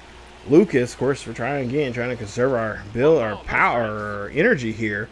And now the runners are going to move in scoring position now at second and third. So now it becomes real tricky here. We got to really try to get the ball in play here and get our defense to help us out. So hopefully defense is ready. As we'll see a full count here. Swing and a miss there on O'Neill. And that's out number 1. That's going to be strikeout number 2 here for Lucas. As this is just, this is 2 rain delays that really just kind of just really screwed the pooch there for us, to say to be a little, not so descriptive here. But yeah, he's definitely getting tired here. So we got to figure out what we're going to do here. He's not going to get the quality start here, I don't think. As a here has to throw that one into home plates, and that runner's going to come aboard and score. That's a nice sac fly for a run. So we trade out for a run, or they traded out for a run. Now down by 1 for the Baltimore Orioles. Now you see Cowher here. He's up to bat here. Looking like he wants to hit one over the wall. As 2 out, 1 on here. And the Red Sox here looking, see a base hit, and that's going to be a base hit and maybe an RBI coming in here. Run at the plate, and we cannot make the tag. And the Red Sox are in trouble right now as they got this game. Got Baltimore back in this game now here. It's now tied 3-3. Westberg's up next here. And of course, we just got our bullpen going there, which that was another mistake that I made. So Westberg gets a base hit. So again, looking to try to see if we can stop this comeback here from Baltimore. It's Westberg going out there doing the I forgot what dance that is there. But yeah, anyway, he sees his teammate fly out there out to left. That it finally ends the inning. Hamilton's up next here in the bottom half of the 4th. He'll lead off. That's going to be a base hit here for him. He's thinking about going for 2, but thinks otherwise, as he realized that is not a good idea. So Kramer keeping him at first. As you see, he has got a nice modest 10-game hitting streak going for himself there. That's always good.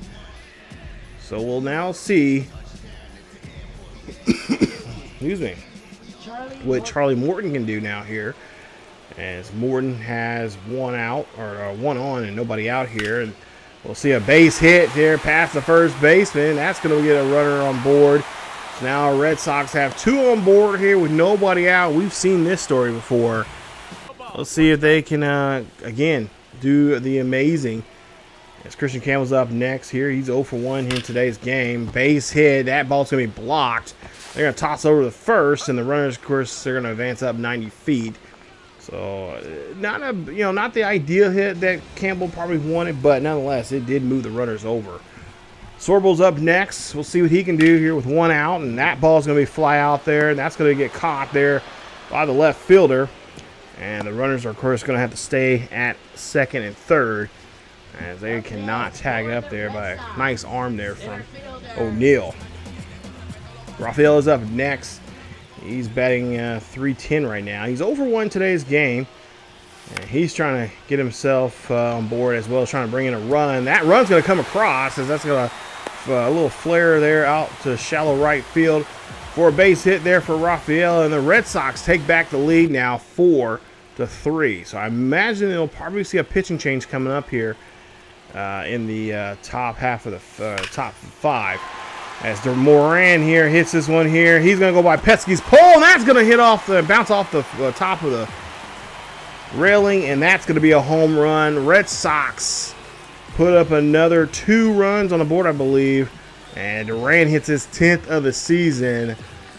Red Sox lead this one now 7-3. Nice job there from Duran stepping up. I'm telling you, this top of the order is just amazing. I mean, guys, especially in this series right now, and really today's episode, they've been just doing a great job up and down the order and making these games really fun and amazing in these comebacks that we're having. So Wineski here is going to, of course, or I should say Winkowski is going to come out here. Bottom or top of the 5th here, 1 on and 1 out. And there you see, letting us know that he is tired. How could he be tired? We only had him in the bullpen for about an inning, but nonetheless, here we got to get ready to I guess, change up here. As that ball is going to bounce out there at the center field. That's going to be an automatic double, keeping the runner at second and third. Henderson's up next. Witkowski here looking for a ground ball to get out of the inning, but he'll take the strikeout. That's always nice. That little cut fastball outside, low and away. That's 2 away there for the Orioles. Tyler O'Neill's up next. We'll see what he can do here. 0 for 2. He's ground out and struck out in today's game. And now we'll see if we can try to get another ground ball here from him and get us out. But we'll take the strikeout as well as we get him to go chasing that one out of the zone. Low cut fastball there away. And that ends the inning. So Baltimore now comes out here with Gregory Soto. Of course, we've seen him quite a bit here in this series. In today's episode, as Soto, there you see his numbers so far right now. So let's try to see if we can again get him to get him flustered. 5 of the 15 now for Bergman, and of course he's been hitting very well in this series. I think he's close to hitting like 5 home runs in this series alone. I think something like that. If the number was correct. But nonetheless, here he finds a way to get on board there with a base hit, and the Red Sox are rolling now here in the bottom half of the 7th. Devers up next, and Devers here hits this one over the head of the shortstop there. That's going to be another base hit for the Red Sox as they get 2 on now here with nobody out. Nice job there from Devers getting on board. Cassis is up next, and of course he's 1 for 3 here today, and he's going to find a way to get on board as well, as that's going to be a base hit. And we'll see. Bergman's going to come in to score, but they're going to tag. They try to get Devers to move up from second to third there, but he's going to get tagged out, so that's fine. We still have a runner on board, as I believe Cassis now is, I think he's on either, I think he tried to go to second. I mean, he might be on first instead, but there you see, yeah, that's a legit tag right there, as Devers is out. So we do have a runner. Yeah, okay, so yeah, Cassis did stay at first. Hamilton here up to bat, and he's going to swing and a miss there. And now we're going to get Cassis move up 90 feet to second. He's going to get there no problem. As Hamilton, of course, there cannot, of course, advance to first base because of that wild pitch. Of course, a runner on board at first, even though he did go to second. So now Abreu's up next. 10 home runs, 34 RBIs, batting .312. See what Abreu can do here with an 0-1 count. That's going to be a pop-up. Should be an easy play there for the catcher, and he's able to get to it there, going right up the elevator shaft there. That is going to be it for the inning. So Hendricks is up out here. Now we'll see what he can do here. He's 3-1 now for the season so far. And right now, a little concerning about his ERA against righties right now. We've got to try to get both of those down, but especially the righties. So Mountcastle's up here. We'll see what he can do. And of course, like I said, I hope you guys are enjoying the episode today. It's like I said, it's a long one, but it's a fun one so far here. As we'll see a ball thrown over there to first, and that is going to be out number 1. But definitely like, subscribe, and of course hit that bell notification so you guys can check out more of the Boston Red Sox, and of course other new content coming out here soon with College Football 26 coming out. So now we'll see 2 for 3 now for Gunnar Henderson. He's up, and he's going to fire this one out there to deep center field, but it's going to be caught by Rafaela. Nice laser there. And that's going to put now the Baltimore Orioles down 2 outs. Now 2 outs, and O'Neill's up to bat. He grounded out earlier. And, of course, he is trying to, he's been kind of a bit of a problem for us in this series because hits like this, as he hits this one high and deep. That is a solo shot. That is home run number 3 for him. He's now had 2 home runs in this series alone, and he hits one right there, and they're down by 4 now. So they're trying to get a comeback here late in this game, and we got to definitely try to make sure we don't let that happen, as he finds a good pitch there off of Hendricks, and that one is definitely going to be a souvenir for a lucky fan out there. O'Hare's up next. We'll see what he can do, as that ball's going to be hit over there to third baseman. Bergman throws that one over to first, and that ends the inning. So Trying to get that final out there was tough, but we had to give up a run to do so. Kouser here is now up to bat here in the top of the ninth here, trying to get the final 3 outs here and try to win this series 3-1, as he'll be thrown out there at first base. Nice job there for Colton, or I should say for Bergman there on that play. Jordan Westberg is up next. He's 1 for 3. He's singled already today here. As we're looking to see if we can get him out as well. Bergman, right on top of that play there. I guess he's seen that coming. Call him Nostradamus as he jumped on that one quickly. Got that one to first, and that's going to be 2 away. So now let's see if we can get this final out here, as he is 0 for 3 for the day here. Rutschman is, of course, going to be hopefully the last out here. So that's going to be a ground ball past Hamilton. He can't get to it, and the inning stays alive here for the Baltimore Orioles. Now batting, center fielder Ramon Laureano. So Laureano's up next. We'll see what he can do. He's batting on 149. So we should be able to handle him here. But we've seen other weird things happen. Pitch is going to be chopped there. Bergman on the play again here. He's been working pretty good here in the 3rd inning. And that right there is going to be the final. Final score 8-4. The Red Sox win the series 3-1. And they get a nice 4-run victory here. So nice job there for the Red Sox getting the victory. As you see there, Josh Lewinsky gets his first win. Kramer gets his 3rd loss. Red Sox 8 hits, 15 runs, no error. 8 runs, 15 hits, no errors. Baltimore 4 runs, 9 hits, no errors for them. Rafael Devers is your player of the game there. 3 for 4 in the ball game with a home run and a double, as well as 2 RBIs and 2 runs scored. Right behind him is, of course, Duran.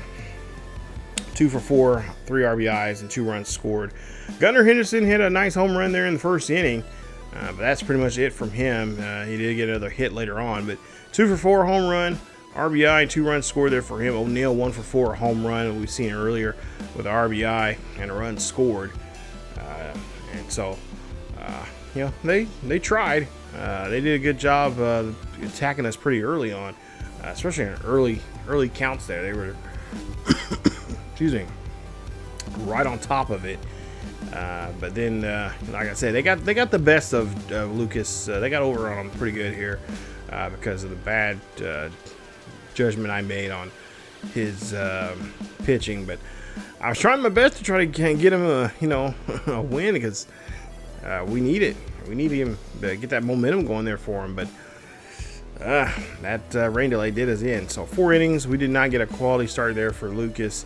5 hits, 3 runs earned or hit off of him. Also, all 3 of them were earned.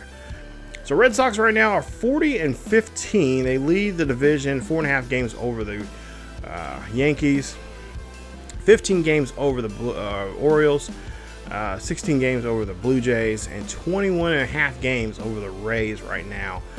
And both Yankees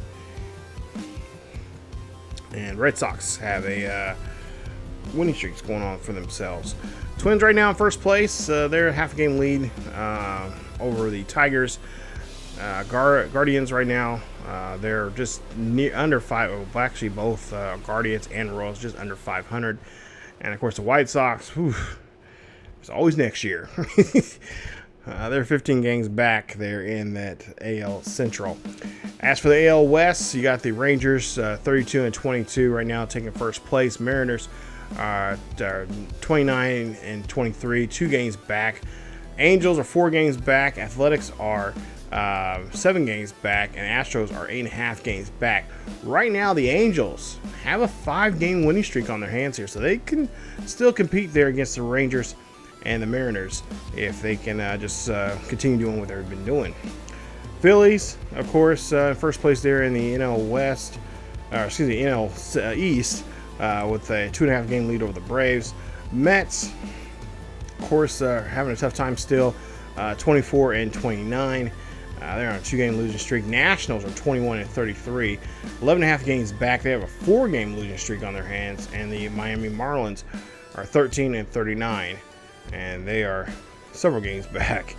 They are a 30-game losing streak here. They are 3 of 7 of their last 10 games. Cubbies lead right now the NL Central with a 31-22 record. They are 7-3 right now in their last 10. Brewers right there behind them, just 4.5 games back. Reds are 5.5 games back. Pirates are 5.5 games back as well. And the poor Cardinals, 8 games back. They are 23-30 right now in the division there. And of course the Dodgers, of course, their damn money bag mother, you know what. 35-18 right now. They have a 2-game winning streak on their hands. Padres right behind them with just 2 games back. Diamondbacks are 4 games back, 31-22. Giants have a 5-game winning streak on their hands right now. They're looking pretty good. They're trying to get back up there, 28-24. Just 4 games separated there in their between their wins and losses. And the Rockies, 18-34. Right now, they're 15 games back and really having a tough time right now. They have not getting close to not winning for almost a good week, as they have a 5-game losing streak on their ledger. So as we wrap up today's episode, we'll see here. We had a pretty good month of May. We're going to ramp it up here very quickly here. Coming up in the next episode, we'll have a matchup there with Crochet against Freddie Peralta in that first game there in the Brewers. And then we'll do a player lock maybe in those last 2 games.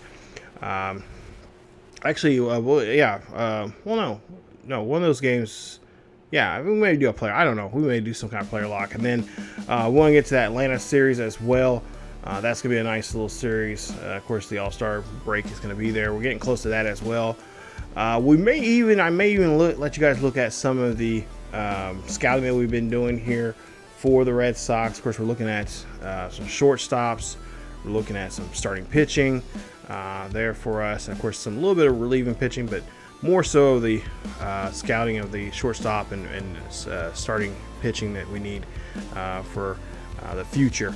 So we'll see a little tinkering with that. And then, of course, I think we have another. I think we're going to try to cover 3 more series, or 2, at least another series. Besides these 2 series, we'll cover 1 more. The Atlanta series, we might do a lot of simming or jumping in and out of the game. But yeah, we're getting close to that first Red Sox Yankees matchup. Oof, it's going to be good. We'll see how that comes about here. We'll finish off the month of May and go into the month of June in the next episode. So stay tuned for more here of this Boston Red Sox franchise, as we're about a little less than a month and a half away from the draft here, but we'll get there pretty quickly here, as we'll be simming even more games now coming up. We've got a pretty good spot right now that we're in, so we'll see how things go coming up in the episode next time. But yeah, I'm sorry it was literally 2.5 hours doing this. I didn't mean for that to happen. So if you got this far, thank you so much for watching and listening. But again, stick around for more here on the channel. As always, Red Sox Nation, let's come back and see our boys do some more damage to the rest of the MLB. As always, keep yourselves healthy, and I will see you all next time.